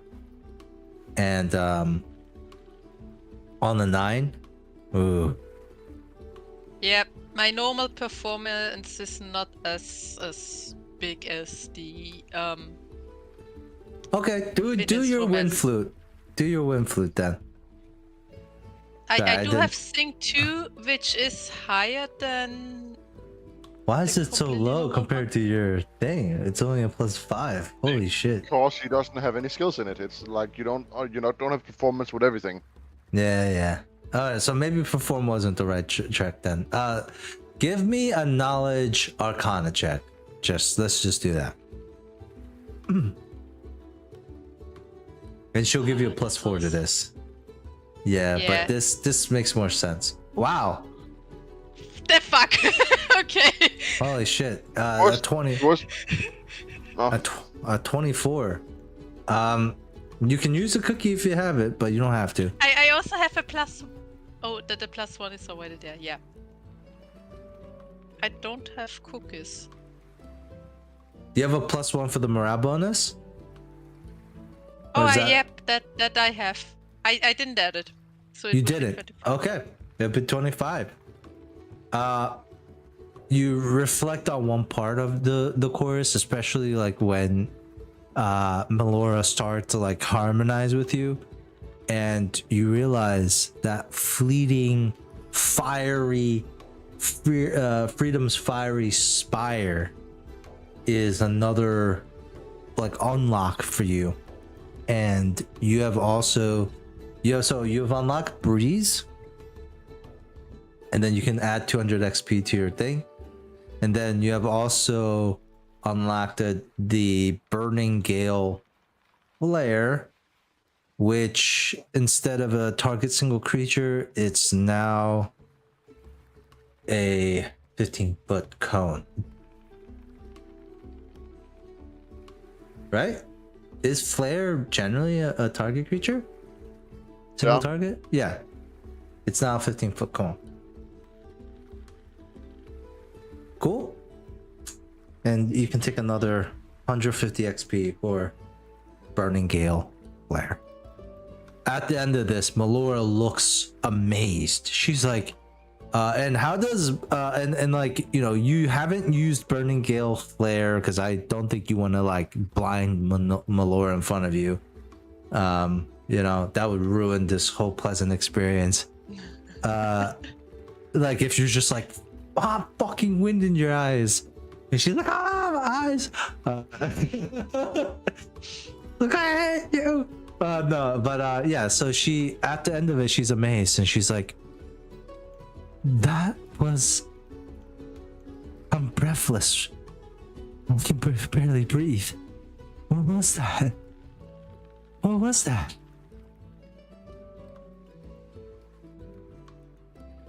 The first poem of Shahar was that?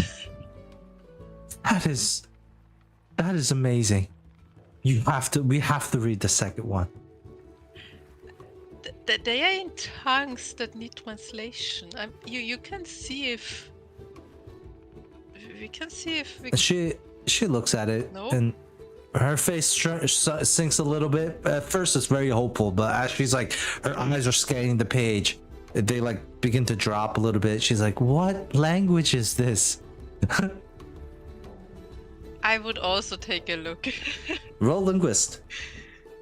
Linguist. Yep. If I figured it out. There we I go. figured out how to use the linguistic spell. On the 12, you do not succeed. Oh, Unfortunately, you look at it and you're like, yeah, I have no idea. You guys kind of look at each other. She's like, bites her lip a little. Theater kids aren't really known for like being in love with language like this. But maybe some of the writers or the poets. Did you say writers? Writers or what are they called? Poets. authors? Poets. People You're who saying write poet. poems. Yeah, Poets. poet. Yeah, a poet. Poets. Yeah. And writers. They might know what language this is. Shaylin loves all type of art, you know, even literary. Ah, she Yeah, spits. that-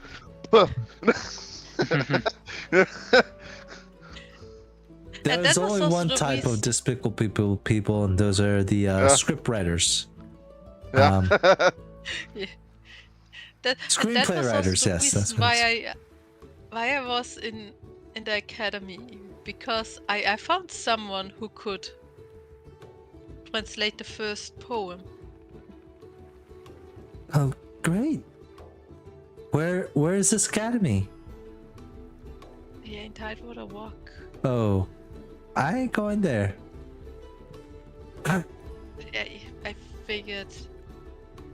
But hey, if you unlock the second scroll and want to ever visit me again, I'm always down. I'm always around here performing. I love it here. It's beautiful. Why would I ever leave? No.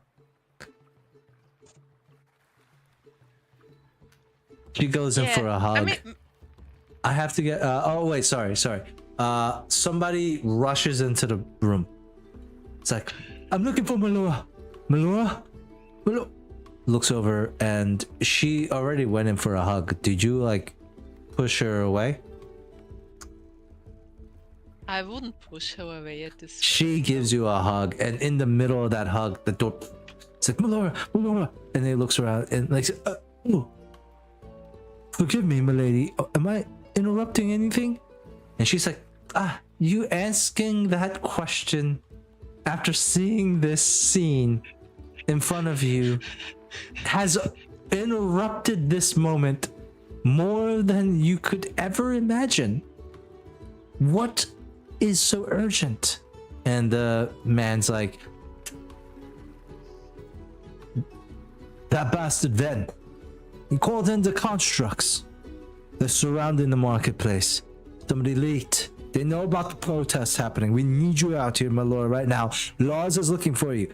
And Melora's like, it's like she's like in this mode where she was experiencing something very sweet, and then like that visor comes down and she's in armor now, and she like sharpens her shoulders, gets out of the hug quickly, and she's like, then let us proceed. Take me to him. And Melora walks out with him, leaving. She looks back at you. I hope to see you again if I do. Please stick around. You're not going to want to miss this performance. And she walks out.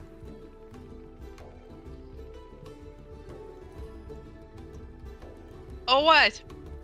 I wouldn't stay back either. I would also just get out and look what's going to her from a distance. I wouldn't go after them directly. Okay. Yeah, she and this guy are walking towards the marketplace at the moment. And that's where we're gonna leave off with Briar right there as you watch Melora. What is Briar thinking? One last final thought before the scene ends.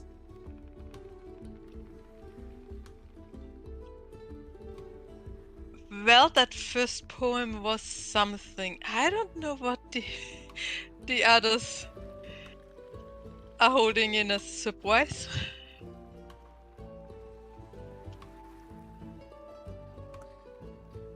Okay. And also, I hope she doesn't get hurt by whatever's going on. I don't have a fucking clue what's going on right now. Like constructs? What?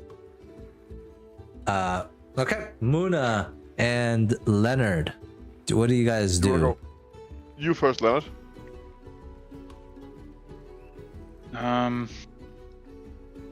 You can We're going- investigate. The plan is to go with Nox. Yeah, Follow but the light, it's right? like free time right now before you guys meet up by the beach. Like right before you get into the water.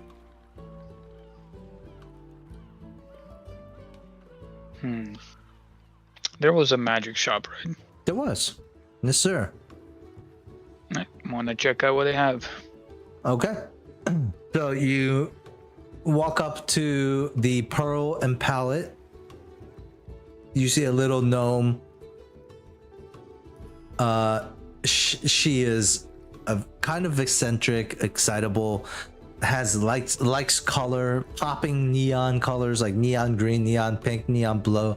That's the first thing you notice from this is it's like a lot of traditional colors throughout the city, right? But here's this gnome with these like much more brighter, saturated colors, and like they kind of hurt your eyes, Leonard, a little bit. And you know, like these neon colors are kind of new and experimental.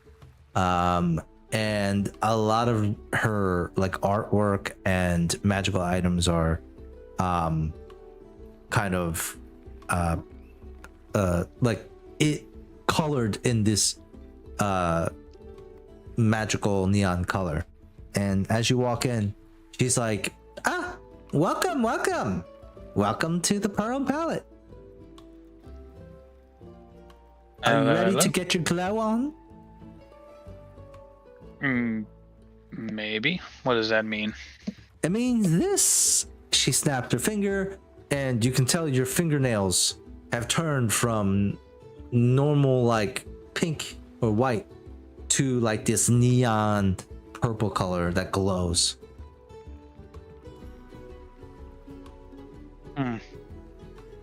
Not sure if I like this or not. She's like, but that's not a no. No, don't like it. Aww. Don't like it. But are you sure? Let me check again. Yeah, no, don't like it. Whatever. And she snaps her finger and the illusion fades.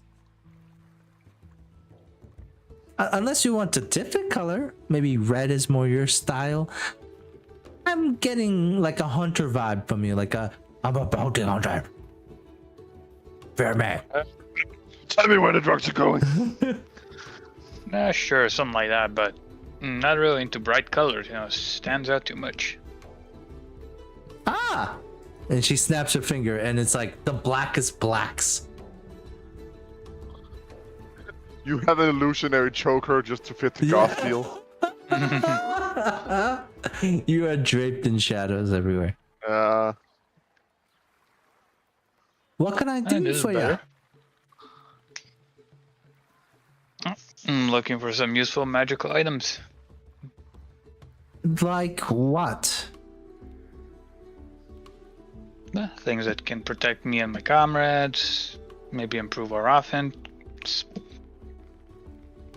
Utility, support. Okay, fine. Do you ever need to know, like, have you ever been in a situation where you need light, but you can't like hold the torch? I have. Well, she holds up a vial. Bioluminescent paint. 15 gold pieces. You slather it onto something. It has 3 uses. 2 uses for 15 gold pieces. It's going to stay. It's gonna light up the dark. 15 feet radius. 15 feet radius for 8 hours. This one. Very useful, but don't need it. I already have the light spell. Cantrip. Ah, shucks. You should have just said that then. There's the ink. That is called silent ink. It's invisible for most people. It's a pretty high perception check to detect. DC 20. Silent image ink. Silent ink. That could be useful, maybe. What else do you have? I have Masterwork paintbrushes. Gives a +2 circumstance bonus on craft paintings. If you have like an artist in your group, that's 50 gold. I have waterproof ink. It's pretty standard stuff though, really, that stuff. I have the Muse's shell that gives people a +2 competence bonus on a perform check within 1 minute, once per day. I have a this locket here. She opens it up and you hear like the chirping of a bird, like a songbird, and after about 10 seconds it stops. And she closes it and she opens it up one time. It's like pretty much like a birthday card with like the loop, like the happy birthday song on loop, pretty much. Like every time you open it up, it plays that it plays that sound. I have that. I also have this. She puts out a monocle and it's a +5 to investigation or appraisal checks. To to find objects or forgeries.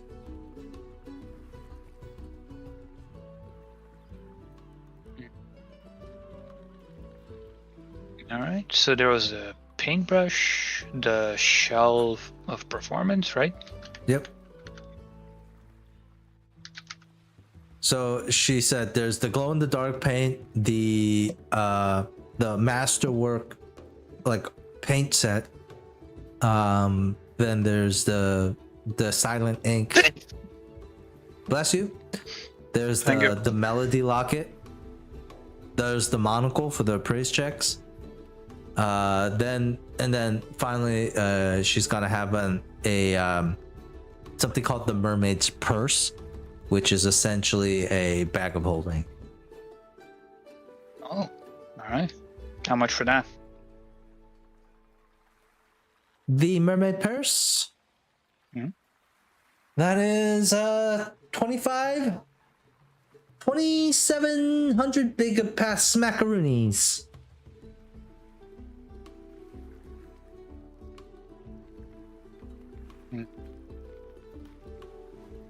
Gonna have to get my quartermaster down here. Oh, quartermaster, fancy. Alright, so how much you said for the paintbrush? The paintbrush set is 50 gold. If comes with 5 paintbrushes. Okay. And the shell of performance thing? Shell of performance is 400 gold pieces. Oh, pricey. Well, I mean, competence bonuses. For now, I'll just take the paintbrush set. Okay, well, it's still gold. Thank you. She exchanges it with you. Thanks. Right. Can you put the bag of holding and the shell on hold for me? I might be back for them soon. I'll put them on the shelf. I see what you did there. Kill her now.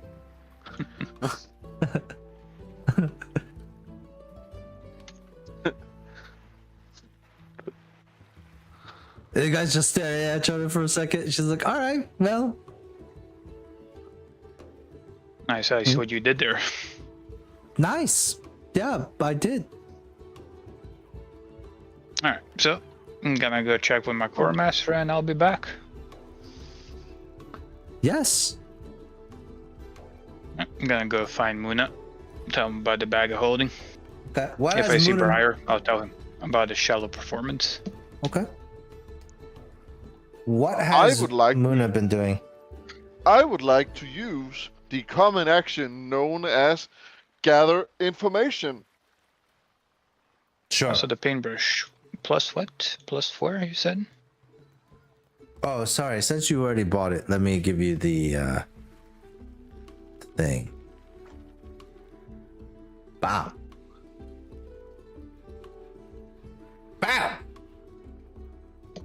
The specific topic I'm looking into is about Mm-hmm. God, what was the guy called again? The steward? Well, I just need to look at I have two options. It's would I look for steward or would I look for moving off? Like, I think instead of the steward, I would look for information about transportation of goods to the the glacial part. I'm actually quite interested in this. You're talking about transportation of goods to the glaciers?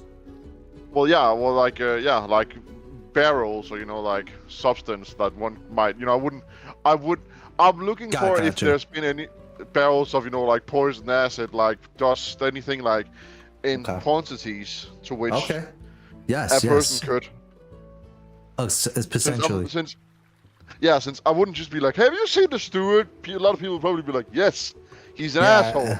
But if that's the information I look for, I wouldn't blame you, Cal, if that's what you gave me. But this way, at least I can get some useful information. Got it. Okay, so I'm guessing this is a diplomacy check to gather information. And I would say location based. Where are you going to ask? And based on what areas of the village you go to, the people might have different answers. The problem, can you give me a screenshot of your part of the map, because I can only see from my point of view. So I would oh, I forget if it would here. Are you serious right now? I'm gonna head out. I just had to turn my character now. I can see the whole thing. I could only see part of it, but that's because for some reason this building is a wall, so I was looking at this thing, so I couldn't see anything of the fucking city. Oh, yeah. Since the way you pointed my character was I couldn't see shit. Okay, here. Alright. Good night, guys. Good night. And the glacier is over here. The glacial, since it's daytime, you should see them now. It's all the way down here, bottom left. Okay. Can you see it? Can you see it? Yeah. Okay. Well, I can see down here. Yeah.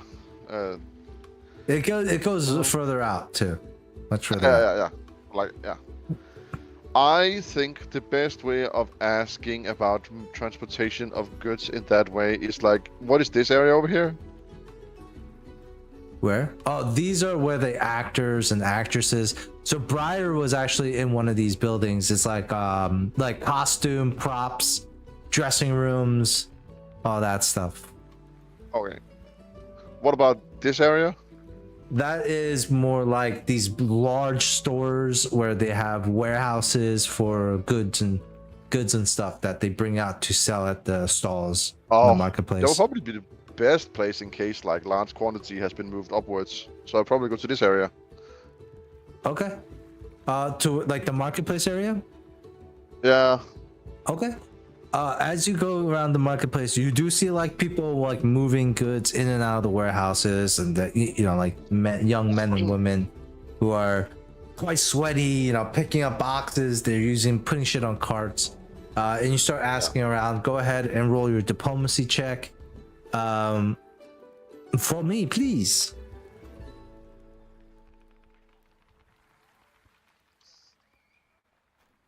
It never fails. Regardless of how many people are present. Regardless if it's everybody or nobody, this never Just fails. the two of us, Cal. That's Nina's here too. But Yeah. Do I get a fucking cookie? yeah. Do I get 11? Fuck. You get a fucking cookie. Yeah, you get a fuck. fucking cookie. No one here is even. Oh shit, that's a D4 cookie. It's nice. I wouldn't use it here though. No, This was I the would need nat one. 48 of them. This was the nat one that I wanted Nina to get on the performance. You know what's funny? She's also diplomacy based, so she should be gathering information. Instead, she's just flirting with a mermaid. Fuck it, I'm playing an evil character. Let this city die. But Mikkel, other question. Who wouldn't flirt with a mermaid? No, I agree. But this is why you're evil, Nina. This is why you're evil. You don't give a fuck about people. On 11 diplomacy check, but on that one, Just like I'm moving stuff to the fucking warehouse. What are you asking about, dumbass? No, you're working up this one lad. This one, you're really buttering up. You're not really like directly making eye contact. You're kind of like walking beside this person and be like, you're really strong. Like trying to relate with them as much as possible. And then you look up and realize they are an automaton. Yeah. A construct. And this construct is in the colors and garments of like a guard of maybe like a different place. It looks out of place from here. You can tell. You can place that together. And you're just like, oh shit, I was trying to gather out information from a foreign construct that probably doesn't get, like that's not even native to here about something that's going on here.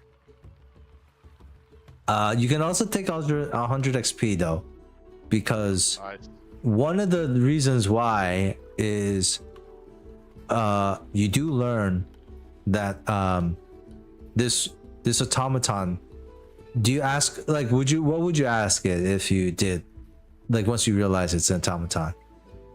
First of all, I'll clearly start by calling it a clanger since I rolled so poorly. Second of all, I would ask about a large. Here. Yeah, fucking clankers. I would just ask it about like transportations of liquids going to the hot spring or to the glacier. The robot looks at you and says, I am under the property of Steward Van Saltblood. Any inquiries must go through his administrator.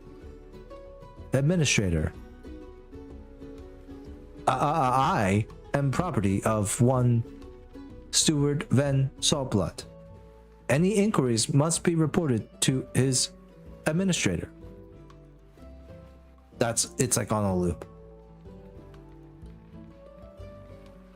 Yeah. That's what you get. So you can attempt to ask another question. And then tell me what you do for the rest of the day. Besides gathering this information here. Where can I find the steward? The steward is located at the and then it stops. I am the property of. Yeah, I figured.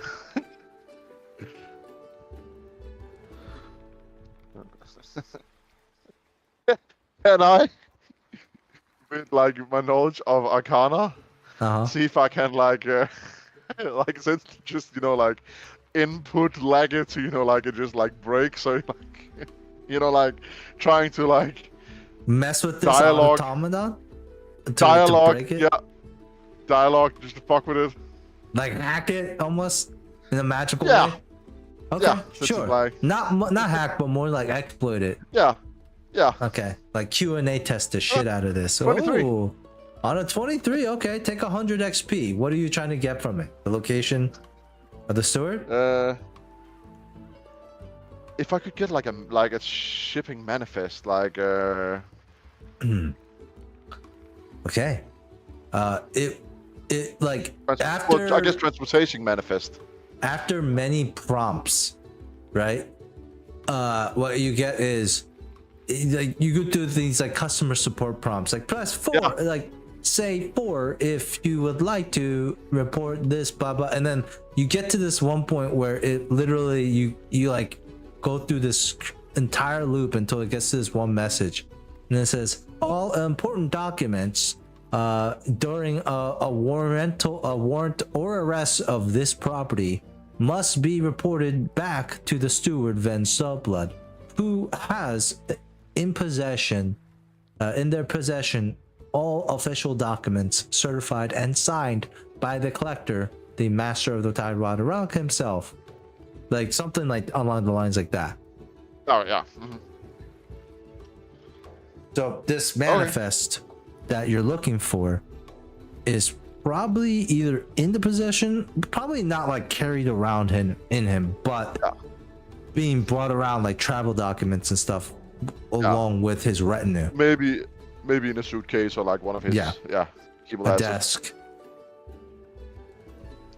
Okay. Briefcase, scroll, whatever. Yeah. Okay. Tattooed on his back like a map. Nice. Prison Break style. Yeah.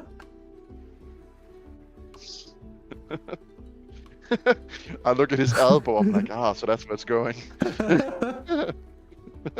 It all leads to the crack. Yeah. I look at his ass. The cracks is where that. Yeah. Yep. No, and the guy's like, nope, that's not where it ends. Yeah. Oh my. And then spreads them. Yeah. You're like, oh, underground. It's an underground map. It's on the ground. It goes into a hole, a big hole. Anyways. So what does Muna decide to do next here? I mean, that does take 1d4 hours, so I feel like that's the most fair. Like this map. I mean, since that failed. Also, by the way, just for the record, when Leonard goes like, "So, quartermaster," I'm like, "You dumbass motherfucker! Do you think I have the ship funds on me?" Not a better. I'm just gonna be like, "This dumbass. What do you want me to do? I don't carry 20k in my ass." That's true. The ship funds, I guess, on the ship. But yeah, what? I'm like, this dumbass. You guys don't have 2k from all of you guys, though? No, only Briar has money. What do you mean only I have money? I spent all of mine, and I even borrowed some to Nox. And then that idiot gave money away.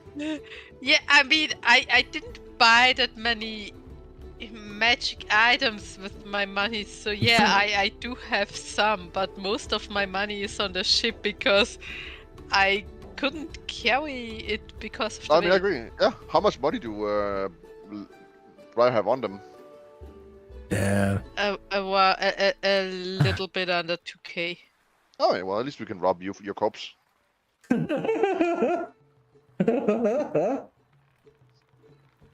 Briar, your coins must weigh a shit ton. Oh my god, you're supposed to check the coins. Hell yeah, bro, you're carrying 2,000 coins with you. You're supposed to check the number, you cheater.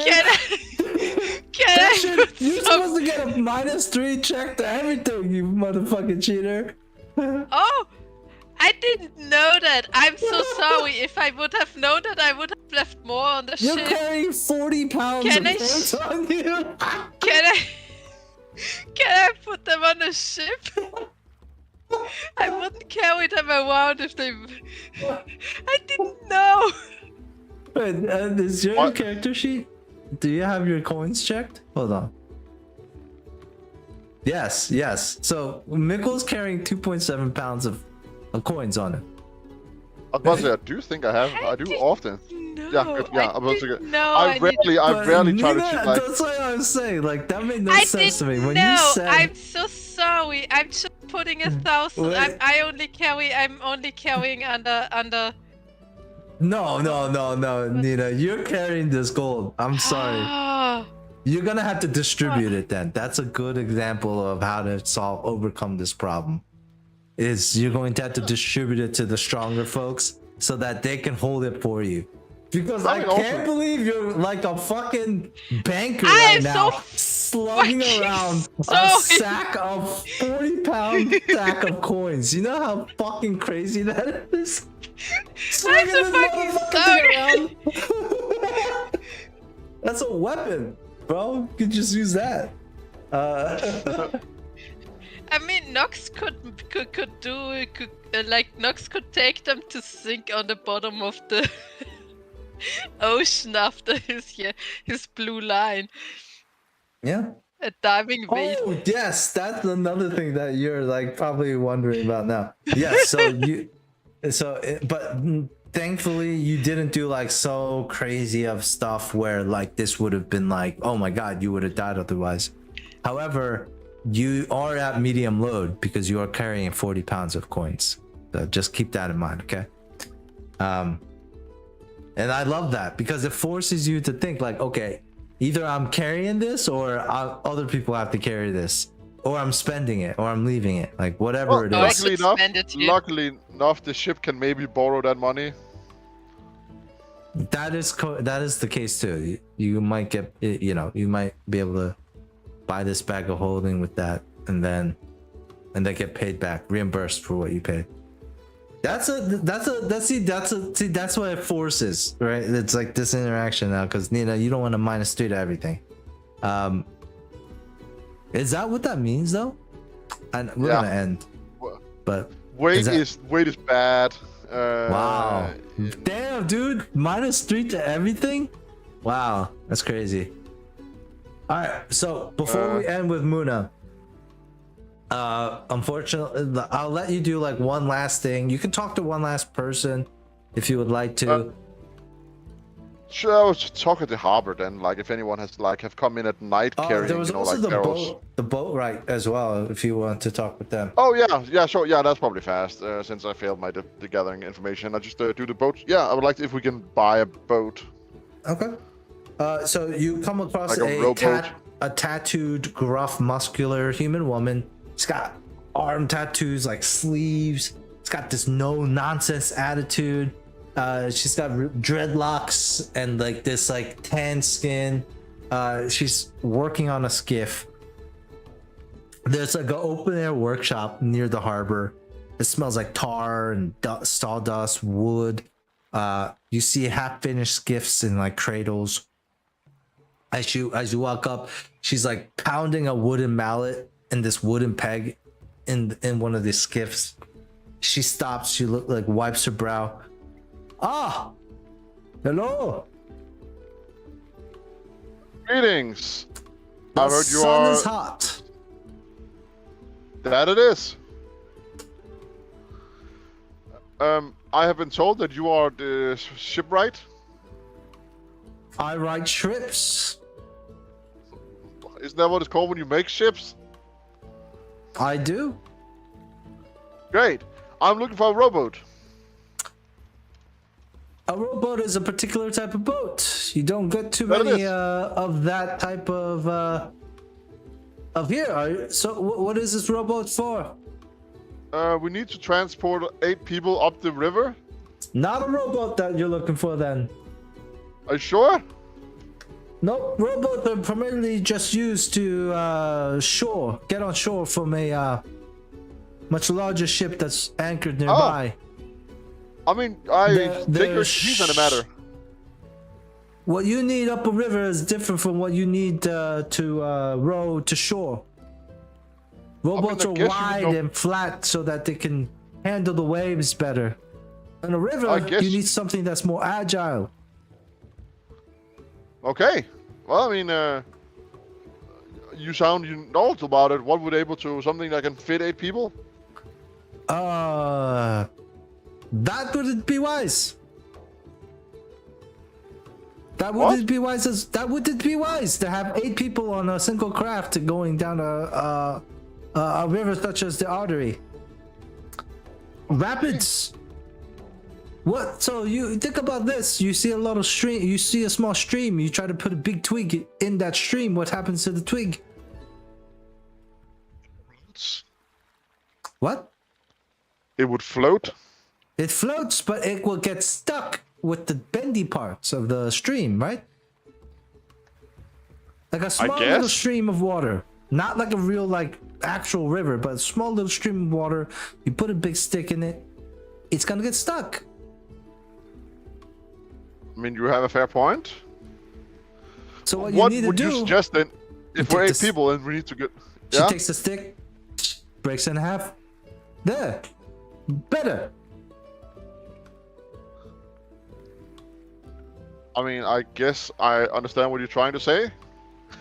So, what would you suggest, ma'am? Mass? What? 2 skiffs. Is everyone Two as skiffs. big as this guy? Some is bigger, some is smaller. Just 8 people in general. All humanoids. Well, I guess 2 kitsunes, but human-shaped. Yeah, 4 skiffs. 2 skiffs. I should do it. How much is a skip? A skiff? Yeah. A skiff is... It takes about 2 to 3 weeks to make. That costs about 250 per gold per skiff.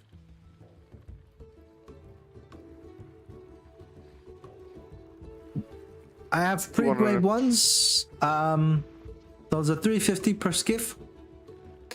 I also rent them out. 10 gold pieces per day.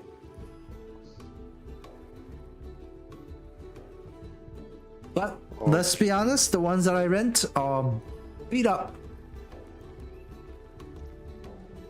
They're definitely not gonna feel like a new one, that's for sure. But it's something that would, you know, if you don't have that gold on you, you can always rent. I'm just curious, and you know, since I mean, of course, we would return them. And I'm asking, what would stop people from not returning them? That seems like a terrible business idea. Well, No, I'm just genuinely concerned about your general business practice. the thing is, those gifts are from people who had to trade them in again, or that I just repaired for free. You know, it's they don't really mean too much to me. I usually don't care if you don't return them, but however, you know, if you use them to travel the river, there's only one way up there and one way back down. I guess that is a good point. So usually they wash up back up here, or I just never see them again. Whoever rode them crashed and died, then that is it. But she points to the skiff. I do this for fun. Sure, the money is good, but yeah, I I'm really just wondering. it's not a big deal for me. Okay, well, Making a thank- skiff really perfect probably takes about 2 weeks at most, but I could probably make one in a week, no problem. Well, you seem passionate about your craft. That's good. I make boats. Okay. Well, thank you for this information. I need to check with the rest of my crew about what we decide to do. But thank you very much for your time. Yeah. Also, if you find any broken skiffs or whatever, rafts or whatnot, I could build you a raft too, but that's not going to be as good as a skiff. Let me tell you that. That's going to be, might be, you know, more trouble than it's worth. However, you know, if you find any broken skiffs or anything like that, you can always bring them back to me. I'll fix them up for a much smaller fee. Okay. Well, thank you. And we will see it. Yeah, she'll nod at you. Yeah, you better come soon too if you want it. Because you know, once the worker revolt starts happening, technically I'm not allowed to swing my hammer anymore. So Oh, I get it. Okay, thank you. We'll, well, have to ask my team, but I appreciate the warning. All right. And Muna, you make your way back to the cabin, to the tavern. Briar, do you also go back to the tavern, or you just what does Briar do at the end? Go back to the tavern. Okay. And with that, let's end the session for tonight. Thank you all for playing. Thanks for DMing. Thank you for Cool. DMing. All right, guys. Well, it's late. I started a little late too, so my bad. But yeah, I'll see y'all next week. Unless Mikkel, I guess you're not gonna be here next week. No, I should. This is the week I'm supposed to work. Oh, okay. Okay. All right. Well, then I'll see you next week. And Have a good night, I do think, like, from now on, I only have to work every third week, so that's nice. Oh, that's great. That's good stuff. Glad to hear that. Yeah. Also, I did send the Muna stuff, background stuff to you. I saw that.